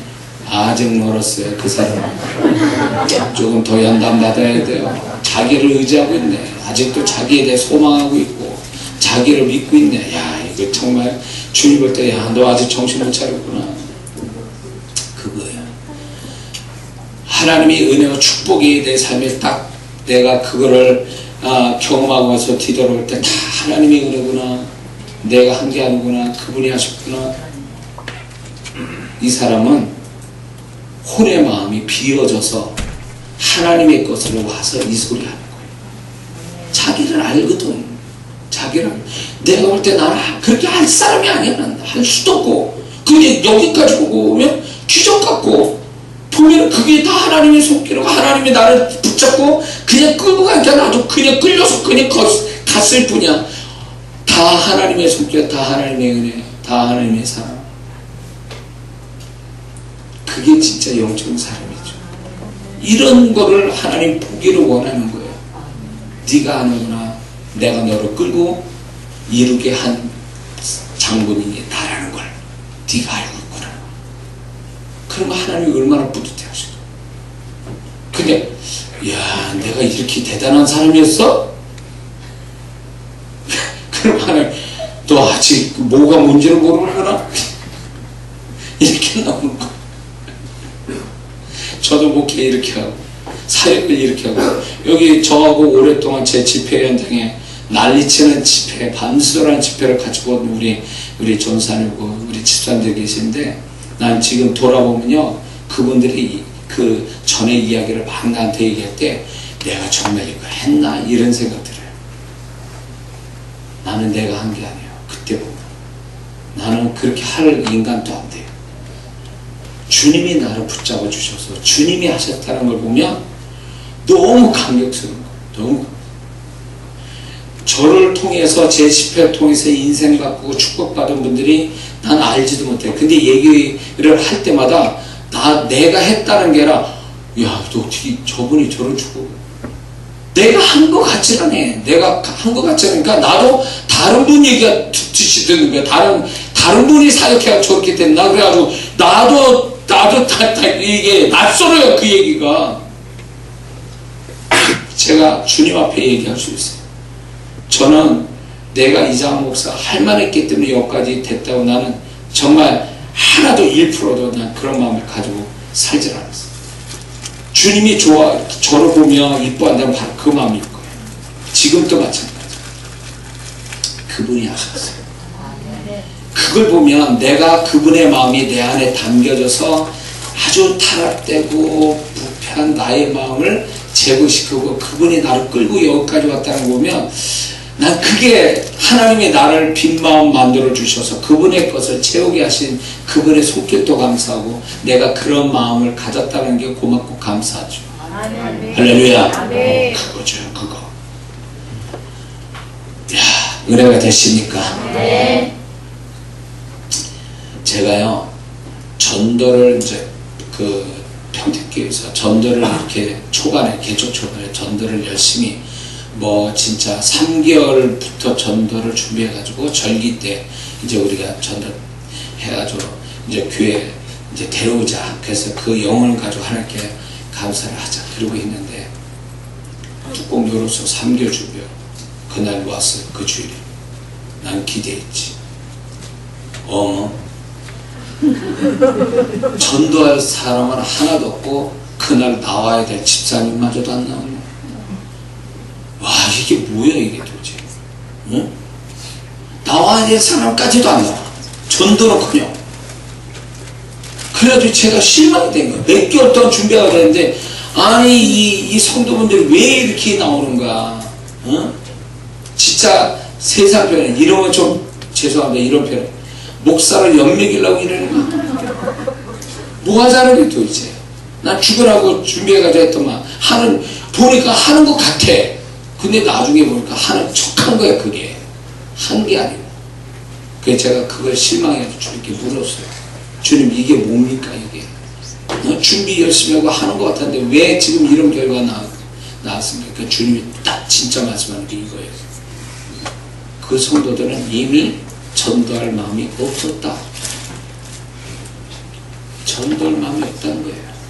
목사 하자니까 하는 척하고 입에서만 얘기 나왔지 마음에서는 이미 없는 거예요. 전도할. 그러니 누가 어떤 영이 끌고 옵니까? 마음 없는 얘기라고 했는데 그게 마음 없는 얘기인데 그게 무슨 능력이 되겠어요? 그러니까 전도를 이제 내가 뭐 확인은 안 해봤으니까 그분들 인격이 있어서 확인은 그렇게 세밀하게 안 했으니까 모르는데 그분들이 뭐 나름대로 하는 것 같아요. 나한테도 얘기를 하고 막 그래서 난 잘하는 줄 알았더니 나중에 보니까 그냥 몇 마디 하고 몇 번 하다 안 되니까 그냥 교회에 나온 거예요.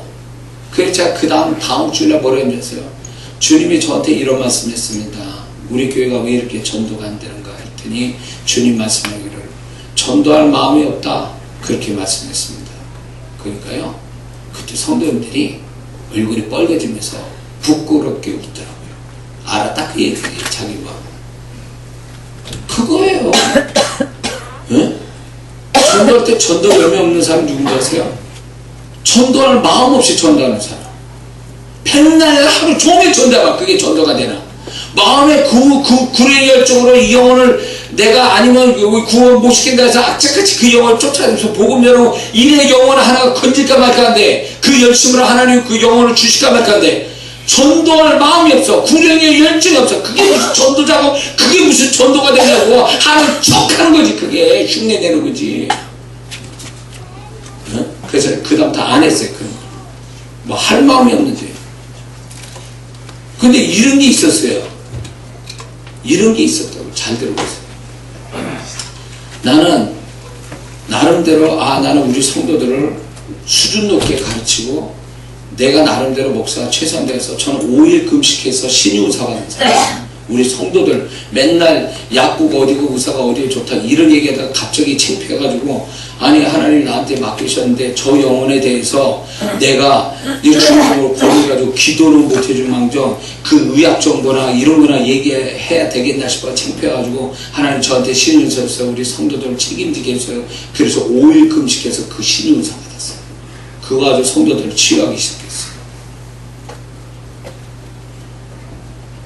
근데 우리 성도분들이 이러더라고요. 저는 그렇게 해서 성도분들 잘 섬겨서 잘 되기를 바랬는데 그래서 전도를 하자고 그래서 전도가 안 되고 전도할 마음도 없고 그래서 제가 이제 그 문제 고민을 낸 거예요. 그래가지고 하나님께 기도했어요. 또 하나님, 왜 성도님들이 이런 생각을 가질까요? 왜 그 전도할 마음이 없었을까요? 그러면서 더 구체적으로 물었어요. 그때 주님 뭐라 하셨어요? 네 성도들이 교회와 너를 부끄러워한단다. 지하에, 초라한 지하에 볼품없는 목사가 목회하는 것에 대해서 성도들이 부끄러워하고 창피해서 전도를 안 한단다. 그 얘기는 성도들한테 얘기 안 했어요. 내가 얼마나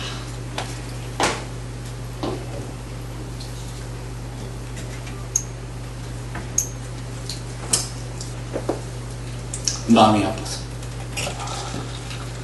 내가 50만원 들고 개척을 했지만 나는 그 하나님이 내가 사명자를 불러서 나는 기적 같은 목회를 하고 하나님을 생생하게 경험하면서 목회하는데 성도들은 생각이 달랐어요. 저랑. 우리 목사님 별별 일 없는 개척교회 목사, 월세 걱정해야 되고 먹을 거 걱정해야 되는 목사, 우리 아니면 굶어 죽을 목사, 그리고 지하에 맨날 물 새고 곰팡이 쓸고 이런데 어떻게 교인들 데려와, 어떻게 영을 데려와, 창피해서. 주님이 얘기하셨어요. 그렇구나. 그때부터 전도 얘기 안 했어요.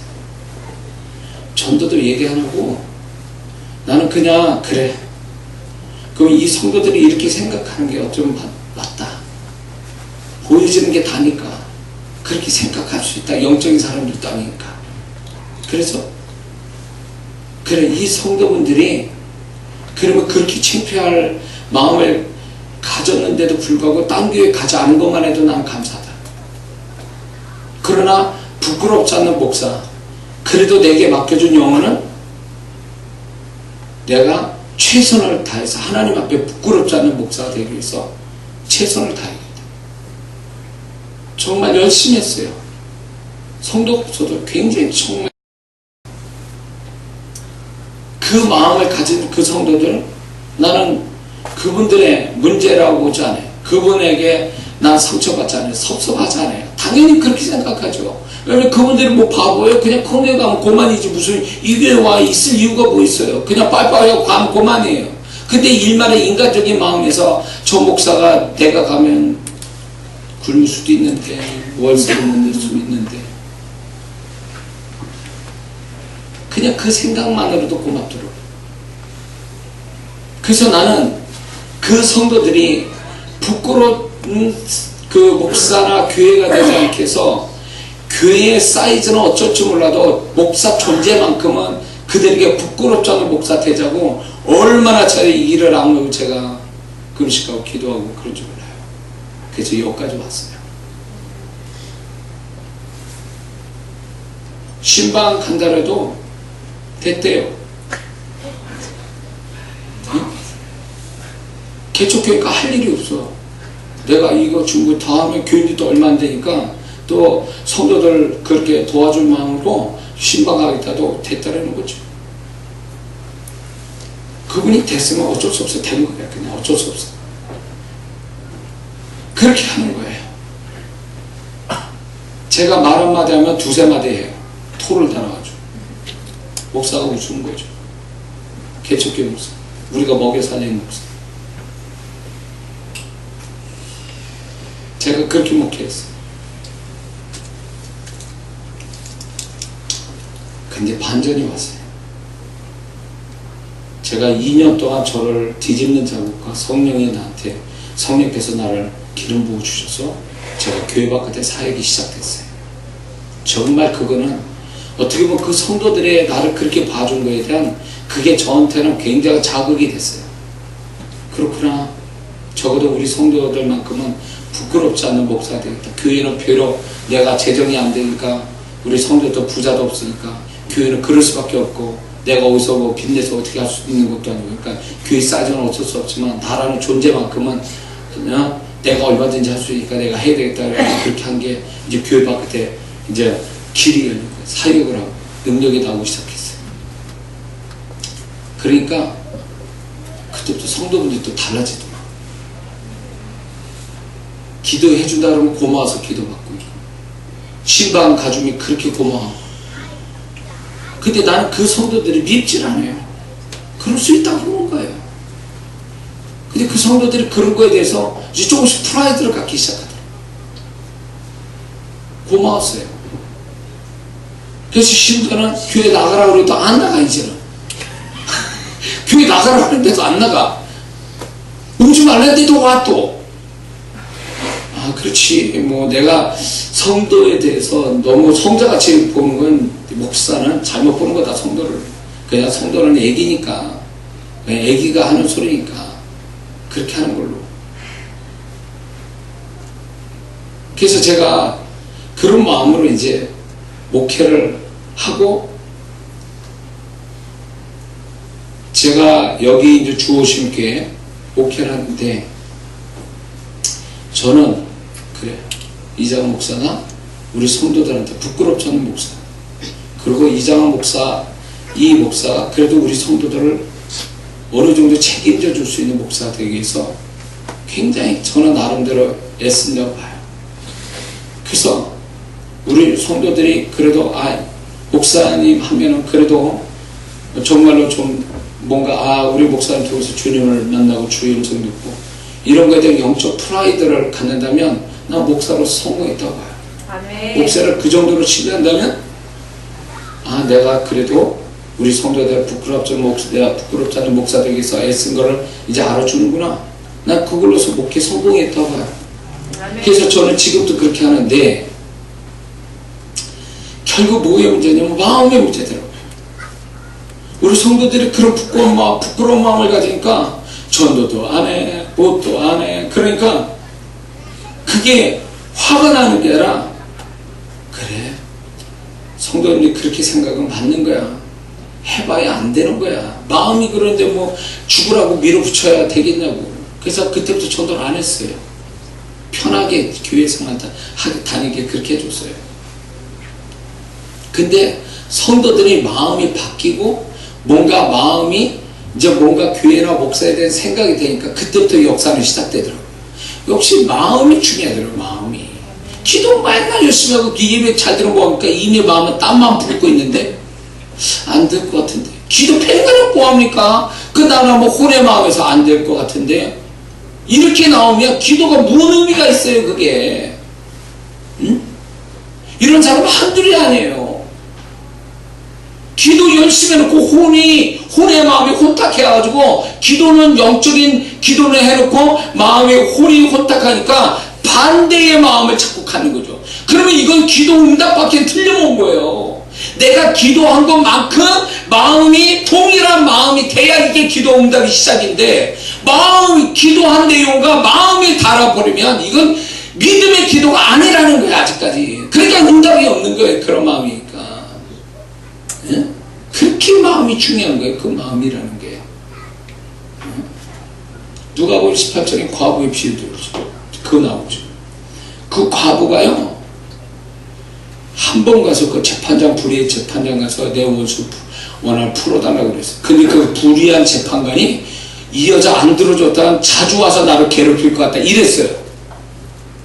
뭘 본 거예요?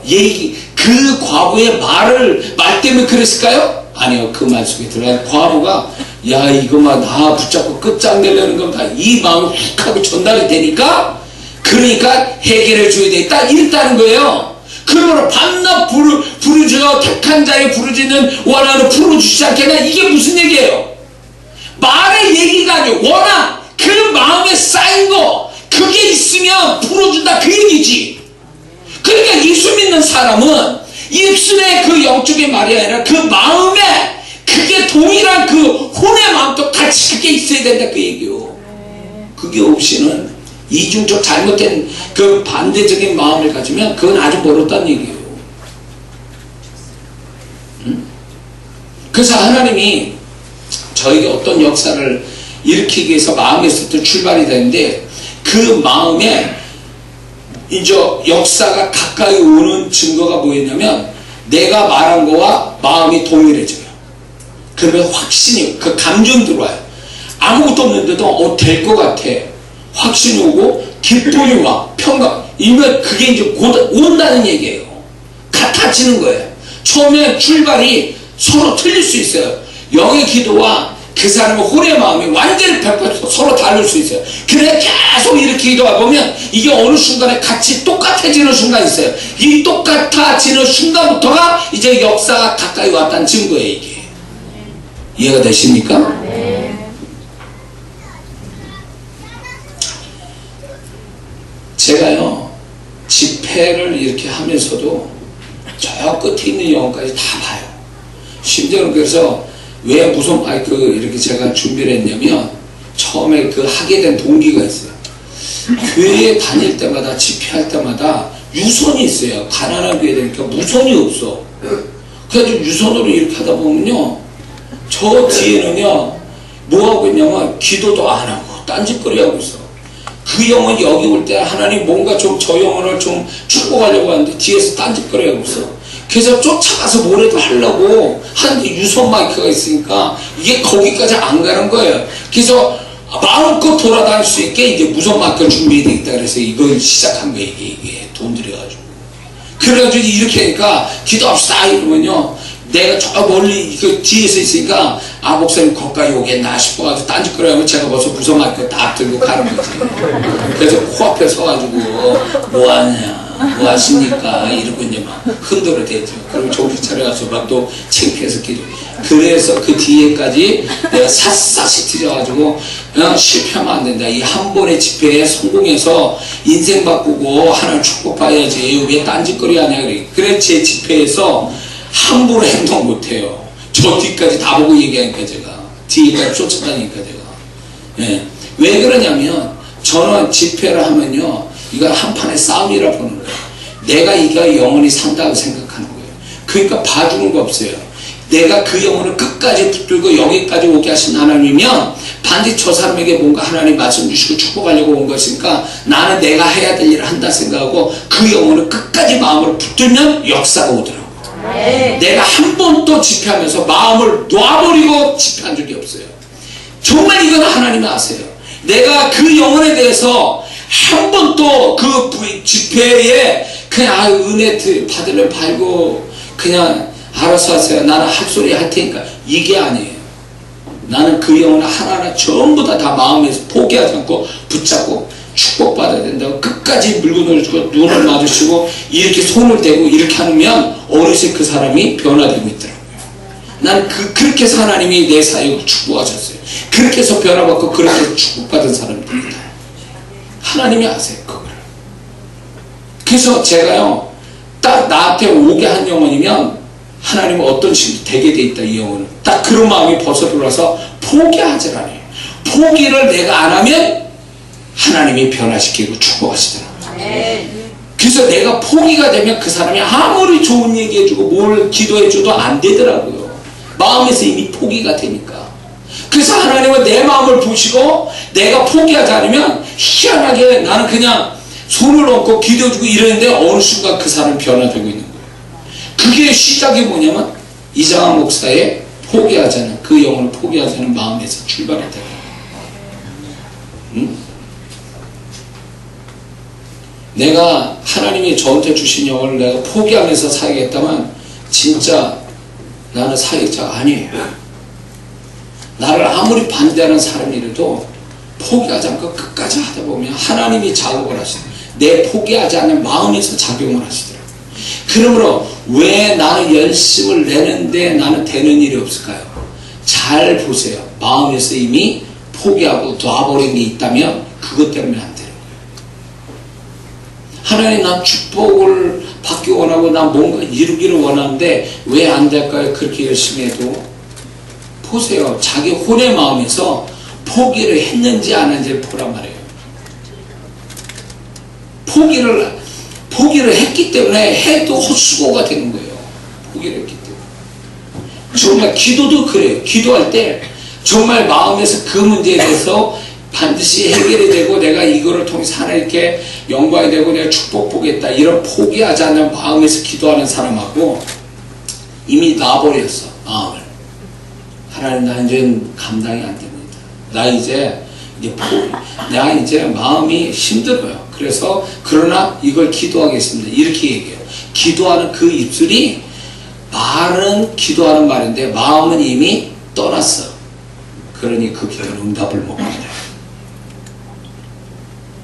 그 마음이라는 게 결국 결정판이에요. 모든 결정적 기준이 되어버리는 거예요. 마음을 속이지 말아요. 마음을 속이지 말아요. 어? 공부할 때도 이런 거 공부해서 뭐하나 앉아서 공부는 해. 마음 벌써 이미 마음에서 나는 이거 공부해서 나는 안 될 텐데 그거 붙잡고 밤새도록 해봐. 그게 되나 공부가 안 돼. 안 돼요. 자, 제가 진짜 있는 얘기를 하겠습니다. 분당센터에서 어떤 목사님 사모님이 한양대학교 다니는 아들을 데려갔어요. 걔가 기계공학과 다니는 애예요. 이치단에. 근데 그 아이가 딱 왔어요. 아들 데리고 사모님이. 근데 그 아들은 반듯하게 생겼어요. 근데 내가 갑자기 야 네가 쓰는 볼펜 하나만 줘봐. 그래서 제가 볼펜을 딱 잡았지. 딱 잡았는데 얘가 이 볼펜을 잡고 말하는 소리가 들리는 거예요. 뭐라는 줄 아세요? 야 이게 되게 문제 안 풀리네 이러는 거예요. 그 볼펜 잡고 공부를 하는데 기계공학과니까 수학 문제 같은 게 막 나오니까 정말 이게 문제가 안 풀린다고 막 끙끙대면서 지금 혼자 말을 하고 있는 거예요. 내가 그 얘기를 했어요. 너 이렇게 말하지. 그렇다니 너 그 볼펜 버려라. 너 그 볼펜 붙잡고 난 너 수학 그 문제 못 푼다. 붙들고 있으면 뭐하냐고. 마음에서 이미 안 풀린다고 벌써 결정 내놓고 공부를 하는데 그게 공부가 되겠냐고. 많은 사람이 이런 식이에요. 내가 노력하면 내전을 열심히 하면 뭐가 되는 줄 알지만 그것도 마음이 같이 따라가 줘야 그게 보상이 되지. 마음이 안 따라가면 그 수고가 헛수고가 되는 거예요. 그게 마음의 능력이에요. 그게 마음의 능력이라고. 성경 그걸 얘기하는 거예요. 자, 복음을 전했어. 근데 예수 안 믿어. 마음에서 안 받아. 그럼 끝나는 거예요. 마음에서 안 받으면 끝나는 거라고. 그 구원도 못 받는 거예요. 그게 마음의 능력이라고요. 그게. 할렐루야. 자, 세 종류의 문제 있는 그리스도인이 있어요. 뭐냐면 마음으로 포기하고 행위로서 사는 그리스도인이 있어요. 마음엔 이미 축복이 뭐가 아무것도 없어. 그냥 교회에서 그냥 이거 하라면 이거 하고 저거. 그러니까 마음이 아무런 뭔가 소망도 뭔가 이렇게 그런 거 없이 그냥 마음에 포기된 마음들. 그냥 그래서 몸만 움직이는 그리스도인이 있어요.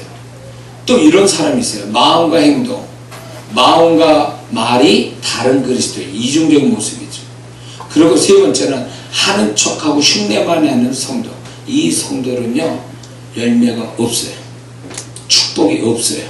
왜 그런지 알아요? 공통점이 뭐냐면 그 마음이 잘못되어 있는 거예요. 마음이 빠져 있는 거예요.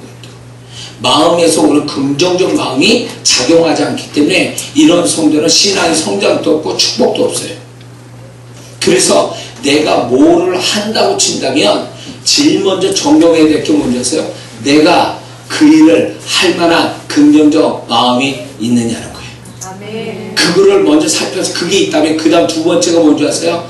하나님이 그 일을 해낼 수 있는 이제 긍정적 마음이 됐으니까 하나님이 그 일을 할 수 있는 영적인 능력이 영에서 부어져서 긍정적 내 혼의 마음과 결합이 돼서 그게 그 다음에 이루어져야 될 얘기예요.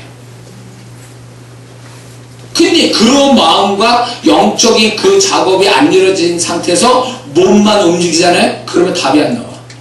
열매가 없어요. 잘 아셔야 됩니다. 그래서 이런 세 가지 태도의 그리스도인은 축복이 안 된다. 어떤 사람은 새해 약속의 말씀 받아놓고 며칠만 보고 있다가 잊어버려요. 마음에서 놓쳐버렸어. 마음에서 포기했어. 그 말씀에 대한 붙잡고 사는 게 없어. 그러니까 그 말씀이 그림의 떡이 되어버리는 거예요. 그 말씀 붙잡고 이루어질 줄 알고 이렇게 해야 포기하지 않냐. 그 말씀을 포기하지 않는 마음으로 360일 있어야 그 말씀의 역사가 오지. 말씀을 새 약속 말씀 받아놓고 2, 3일 보다가 어디다 처박아놓고 이제 12월 31일에 찾아서 보는, 이거는 말씀이 그 사람하고 상관없는 거니까 그렇게 되거든요. 우리가 마음으로 좋은 것을 포기하지 말아야 될 이유가 하나님은 마음을 먼저 살피시기 때문에 그래요. 마음이 하나님이 결정하는 기준이 된다는 거예요. 두 번째로 하나님은 내가 하는 것들을 잘되게 하시기 때문에 그래요. 그래서 마음에 포기한 것들이 있으면 나의 축복을 스스로 버리는 거예요. 마음에서 좋은 걸 포기하잖아요. 그러면 내가 스스로 축복을 버리는 것과 같은 거예요. 끝까지 죽는 그 순간까지도 나를 축복할 그거에 대해서 포기하잖아요. 네가 이것이 잘 되는지 저것이 잘 되는지 혹 둘 다 잘 되는지 알지 못해요. 하나님의 잘 되기를 결심하고 우리의 삶을 이끌어 가시기 때문에 그렇습니다. 아멘. 응? 그러므로 마음에서 자꾸 좋은 것을 스스로 안 된다고 시간이 길다고 포기해버리잖아요. 그러면 내가 그 축복이 하나님 때문에 뭐 하나님이 안 주셔서 안 오는 게 아니라 내가 마음에서 포기됐기 때문에 안 오는 거예요. 목회하시는 분들이 있어요. 고생 바가지를 합니다. 몇 년씩 3년, 5년, 7년, 10년 저같이 12년 뭐 고생을 그렇게 하죠. 그럴 때 이제 목회 이제 힘들어서 못하겠다. 더 이상 나는 찬스도 없고 나한테 한계가 여인가 보다. 그러면서 마음에서 목회에 대한 소망과 축복을 다 놔버려요. 그리고 몸만 왔다 갔다. 몸뚱이로 예배인도 하고 몸뚱이로 새벽기도 하고 몸뚱이로 신방하고 뭐 없어 마음에. 그러면 그분은요 10년가도 그 모양이에요.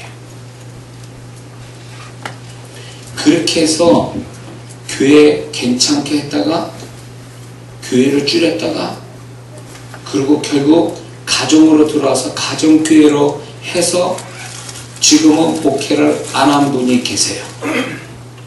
뭔지 아세요? 마음에서 포기하는 거예요. 자꾸 실망이 되고 상처받으니까 목회가 더 나는 하나님이 어떤 식으로 축복하실 거야 이런 마음으로 목회하는 게 아니라 마음에서 이미 다 끝났다라고 하고 목회하니까 그게 점점 안 좋은 쪽으로 가는 거죠.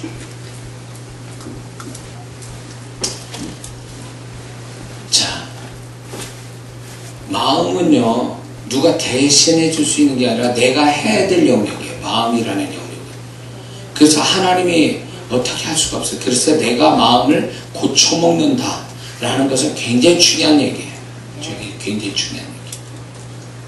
그래서 마음으로 포기하는 상태가 뭐냐면요 비관적인 태도를 갖는 게 마음에서 포기된 상태예요. 그 마음에서 포기한다는 것은 결국 뭘 의미하냐면 비관적으로 돌아간다, 부정적으로 돌아간다. 그러면 마음에서 포기된 거예요. 그 다음에 안 될 것을 믿는다. 안 될 것 같은데 그게 이미 마음에서 포기된 어떤 형태로 나타나는 마음이에요. 그 다음에 그 부분에 대해서 무관심한 거. 자, 축복을 끊임없이 바라야 돼요.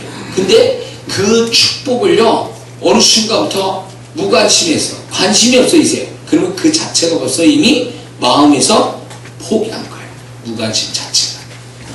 응? 자, 남편이나 아내나 자녀에 대해서 축복을 포기하고 그 축복에 대해서 포기한 상태가 뭐냐면 아예 남편이나 아내나 자녀에 대해서 무관심한 거, 관심이 없어. 뭘 어떻게 됐든 그게 포기했다는 얘기예요. 남편 포기하고 아내 포기하고 자녀. 그러니까 포기되면 어떻게 되는 거예요?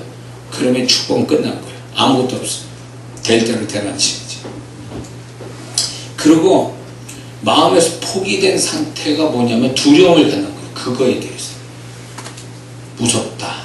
뭐 안 좋은 거에 대해 무서움이 자꾸 들어오고 그러면 그 자체가 이미 포기했다 같아요. 포기한 자의 형태가 두려움이에요. 그리고 마음에서 이 포기가 되어버리면 어떤 그 결과들이 나오냐면 그 사람은 무슨 말을 해도 능력이 없어요. 마음에서 포기된 사람의 말은 능력이 없어요. 그 말은 공허한 소리에 지나잖아요. 능력으로 오는 게 아니라. 그 다음에 아무리 뭘 행하여도 열매가 없어요. 마음이 포기된 어떤 좋은 걸 포기한 상태에서 행위를 갖는 것은 결국 열매를 못 갖는다 그 얘기예요. 그리고 마음에서 포기해버리면 하나님도 도울 수 없어요. 왜냐하면 하나님 그 마음을 보시고 좀 하나님이 어떻게 하실까를 결정하는데 마음이 없으니까 마음에서 놔버리고 포기해버리니까 하나님도 도울 수 없어요. 그러면 우리는 과연 무엇을 마음으로 놓치지 말아야 되는가 할 때 끝까지 하나님은 나는 더 잘 되기를 바라시니까 나의 축복은 끊임없이 포기하지 말고 붙들고 있어야 돼요. 할렐루야. 그리고 무엇을 놓지 말아야 되냐면 포기하지 말아야 되냐면 지금까지 오랫동안 기다려왔던 것들 그거 포기하지 말아야 돼요. 뭔가 오랫동안 붙들고 있었다는 건요 하나님이 그 오랫동안 붙들게끔 마음을 주신 거니까 그거를 놔버린 순간에 내가 오랫동안 기다려서 오는 축복도 다 놓쳐버리는 거예요. 그래서 오랫동안 기다려온 것을 억울해서라도 포기하면 안 되는 거예요. 근데 어떤 사람은 내가 이때 왔으면 좋겠는데 라고 해서 그때를 기다리는데 안 오니까 야 포기해야 되겠다. 아니 그럼 만약에 이 사람은 5년 후에 그게 5년짜리의 하나님의 축복이 그때 나타났는데 3년을 기다려 왔어요. 그러면 2년만 기다리면 되는데 3년째 하나님이 오랫동안 기다리도록 그걸 할 수 있는 마음을 붙들고 3년을 오게 했는데 내가 마음속에 스스로 부정적 마음으로 포기해버리면 2년 가서 받을 축복은 없는 거예요. 그러면 아예 이 사람은 기다려온 3년은 날아가 버리는 거예요. 그래서 뭔가 오래 기다렸다 이거는 와야 될 거구나. 이게 언젠가는 와야 될 것이기 때문에 하나님 지금 오래 기다리도록 마음까지도 주셨구나. 이렇게 해석해야 돼요. 그러면 내가 그래 하나님이 나를 오랫동안 기다리도록 그걸 찾을 수 있고 받을 수 있도록 나에게 그런 마음을 주셔서 여기까지 왔으니까 그래 조금 더 가보자. 그분이 갈 수 있는 마음 주신 대로 끝까지 가보자. 이게 정답이지 중간에 포기. 하나님의 역사에 중간에 포기한 자는 아무것도 못 얻어요. 하다만 순종도 축복이 없듯이 하다만 중간에 포기된 거는 아무것도 없어요. 고생만 하는 거예요. 잘 들으셔야 돼요. 그 다음에 이런 게 있습니다. 하나님이 약속하신 거, 개인적으로 약속한 거는 끝까지 마음에서 놓지 말고 포기하지 말아야 돼요. 그래서 올해 여러분들이 하나님이 주신 약속 있잖아요. 그러면 12월 31일 12시 전까지는 그거를 포기하지 말고 그거 붙들고 있어야 돼요. 그리고 해도 안 되는 것, 해도 안 되는 문제에 대해서 하나님께서는 우리가 반드시 내가 감당치 못할 문제는 없다 그러시니까 시험이 없다 그러시니까 하나님은 내 앞에 다 모든 것이 풀려질 수학 문제와 같다 그런 뜻이거든요. 그런데 지금 풀려지지 않고 있어. 그러면 풀려지지 않는다는 얘기는 지금 풀려가는 과정이니까 풀려지지 그게 아는 것은 완전히 안 풀린 문제가 아니라 지금 풀려져 가면서 답이 아직 나오지 않는 상태라고 인식해야지 완전히 못 푸는 문제다라고 생각하면 안 된다는 거죠. 못 푸는 문제다. 이거는 포기되기 쉽거든요. 못 푸는 문제다라고 보는 게 아니라 풀려가고 있다 이렇게 봐야 그 사람이 그 문제를 포기하지 않고 끝까지 붙들고 가서 해결을 본다 그 얘기예요. 그리고 우리가 마음에 놓지 말아야 될 것은 구원받을 영혼을 놓치지 말아야 돼요. 아까 전도 얘기했지만 한두 번 해보고 이 사람 안 되겠네 이러면 그 사람 전도자 되길 글러먹은 사람이에요. 영혼이가 한두 번 해가지고 구원받을 것 같으면 누군 전도 못하냐고. 그러니까 이 사람을 하나님 나한테 붙였다 믿지 않는 자 붙였다면 하나님이 나를 통해서 이 사람을 구원시키려는 거다 이렇게 해서 끝까지 그 영혼을 포기하지 않아야 포기되지 않는 나의 마음에서 그 영혼이 구원받는 거지. 내가 포기해버리면 아무리 같이 한 집에 살아도요 그게 안 된다니까요. 그게 우리 막내 남동생이 고3 때 얘가 예수 영접을 안 했다는 걸 알게 됐어요.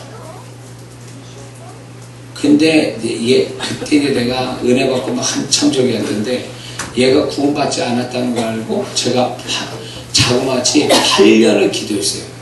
혈육이니까 그럴 수도 있겠죠. 8년을 기도해가지고 걔가 결국은 내 서재에서 정말 내가 기도해왔던 무릎 꿇고 울면서 예수 영접하는 걸 늘 기도했는데 진짜 그 모습 그대로 얘가 예수를 영접했거든요.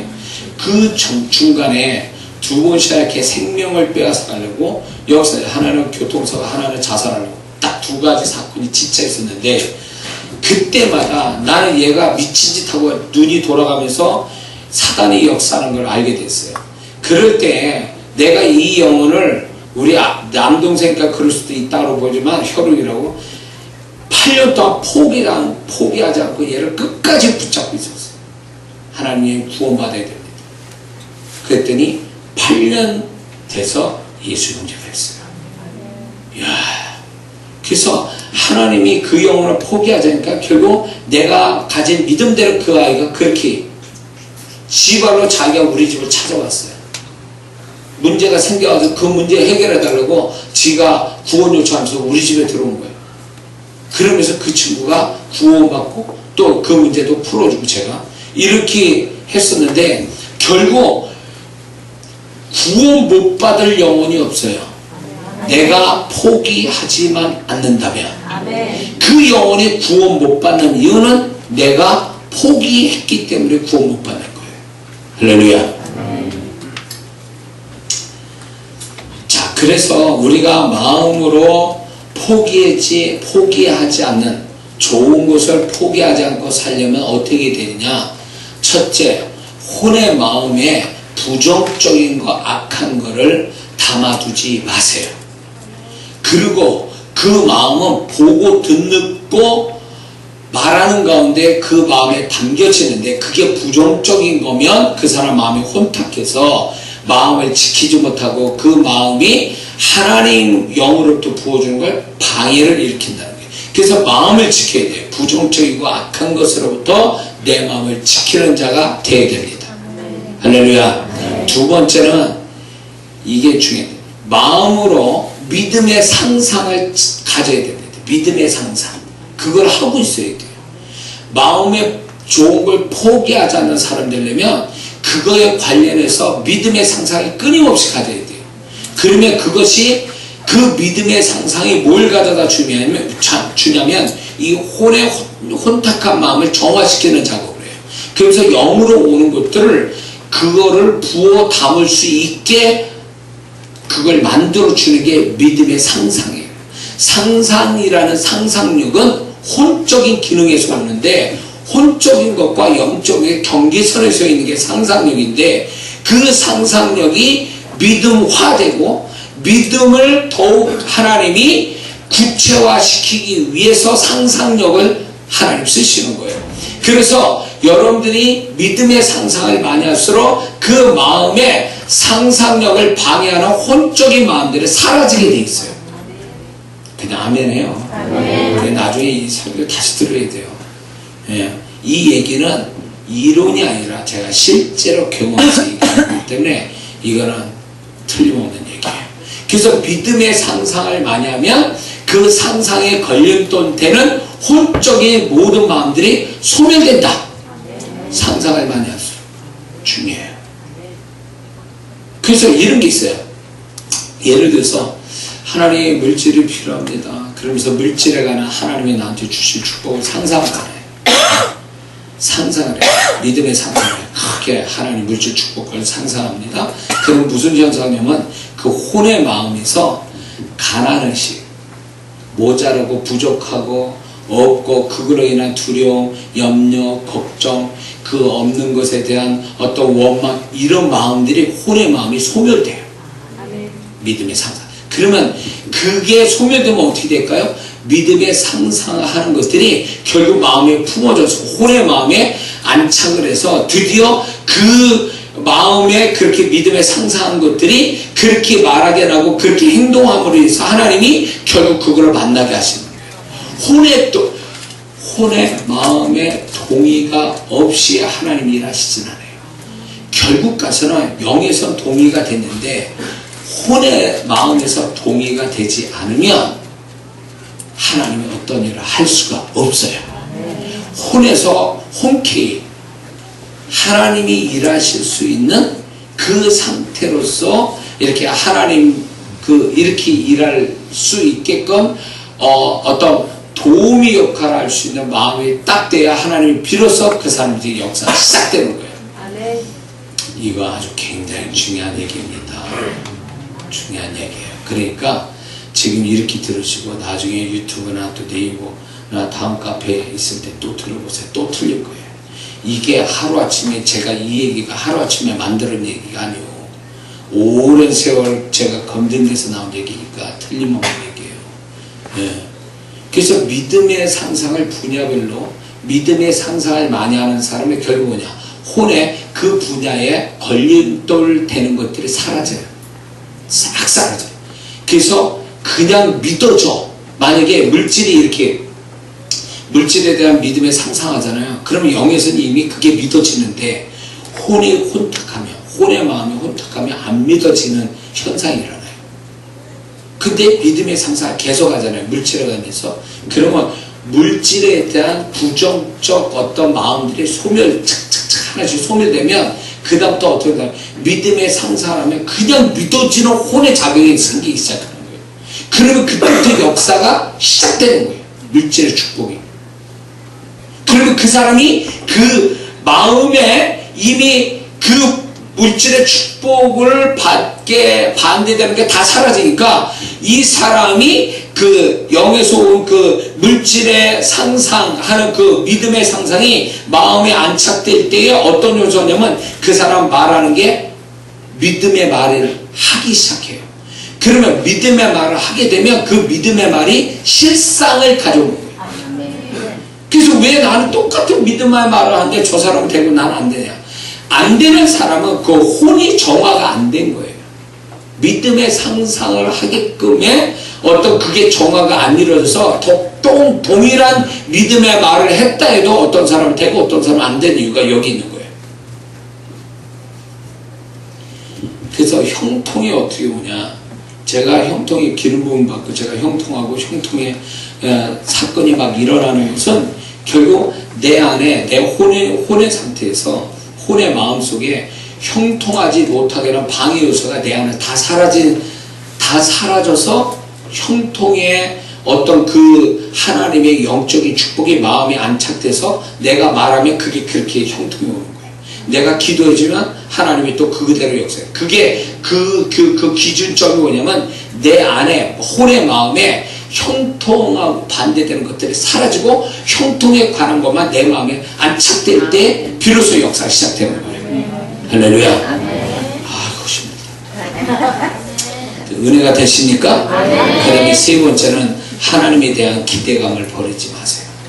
끝까지 하나님은 나한테 좋은 거 주신 하나님, 그 기대감을 버리지 마세요. 여호와를 기대하는 자는 복이 있나니. 할렐루야. 자, 그래서 이제 정리를 합니다. 우리 예수님의 모습으로 정리를 합니다. 예수님의 요한복음 13장 1절 보면 자기 세상이 떠날 때로 아시고 자기 사람을 사랑하시는 걸 끝까지 사랑하셨다. 이런 말씀이 있어요. 자기 사람을 사랑하시되 끝까지 사랑하시느니라. 이렇게 말씀해요. 예수님이 자 보세요. 배신하고 도망가고 팔아먹고 그런 제자들이 있음에도 불구하고 예수님은 끝까지 그들을 포기하지 않았어요. 그분의 마음에서 사랑했다는 끝까지 사랑했다는 건 마음으로 포기하지 않고 그들을 긍정으로 붙잡았다 그런 뜻 아니에요. 그런 예수님이 드디어 부활하신 다음에 다시 찾아오시잖아요. 부인한 그 제자 베드로한테 다시 찾아오시잖아요. 이게 뭘 얘기하냐면 끝까지 마음에서 포기하지 않고 그 제자로 붙들었으니까 그것이 결국 제자들의 변화가 왔고 예수님의 사역이 확장되는 결과를 가져온 거죠. 예수님은 끝까지 포기하지 않았다. 그에 관련된 사람들은 그 갈릴리 호수 건너편에 귀신 들린 사람 하나 구원하려고 광풍을 만나서 가는데도 끝까지 가서 그 영혼을 귀신에서 이제 구원하시는 사건을 일으키는데, 그게 뭐냐면 예수님은 한번 목표를 가지시면 끝까지 그분은 포기하지 않고 결국 이루신 분이다. 우리를 이 땅에 오실 때 그분은 이미 십자가를 포기하지 않고 끝까지 십자가 올라가서도 끝까지 그 일을 감당하셨단 말이죠. 마음에서 포기하지 않았기 때문에 그분은 끝까지 갈 수 있었던 거예요. 하나님의, 그래서 다 이뤘다 이렇게 말씀하실 수 있었던 거예요. 예수님이 내가 받은 세례가 있으니 내가 이 땅에 불을 던지라니 내가 이 불이 붙었으면 무엇을 원하냐. 내가 받은 세례가 있다. 내가 그 세례를 빨리 받고 싶다.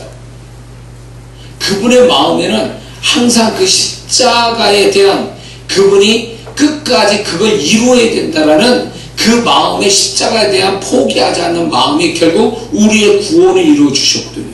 그것처럼 우리가 예수님을 닮는다는 것은 결국 하나님이 원하시고 하나님이 기뻐하시고 내가 축복이 되는 걸 끝까지 포기하지 않고 그걸 마음에서 포기하지 않고 가게 되면 하나님이 그 결말을 주신다는 약속이에요. 주님이 그걸 우리에게 보여주신 거죠. 할렐루야. 그러므로 올 한 해 2018년 여러분들 지금 이 초반에 마음에 여러 가지 생각들이 있을 거야. 좋은 생각들. 그런 게 있다면 여러분들의 마음에서 절대로 12월 31일까지 포기하지 말고 끝까지 그걸 가지고 하나님이 포기하지 않는 자한테, 그 마음에서 놓치지 않는 자한테 뭘 주시는지 끝에서 경험이 되기를 주의 이름으로 축원합니다. 기도하겠습니다.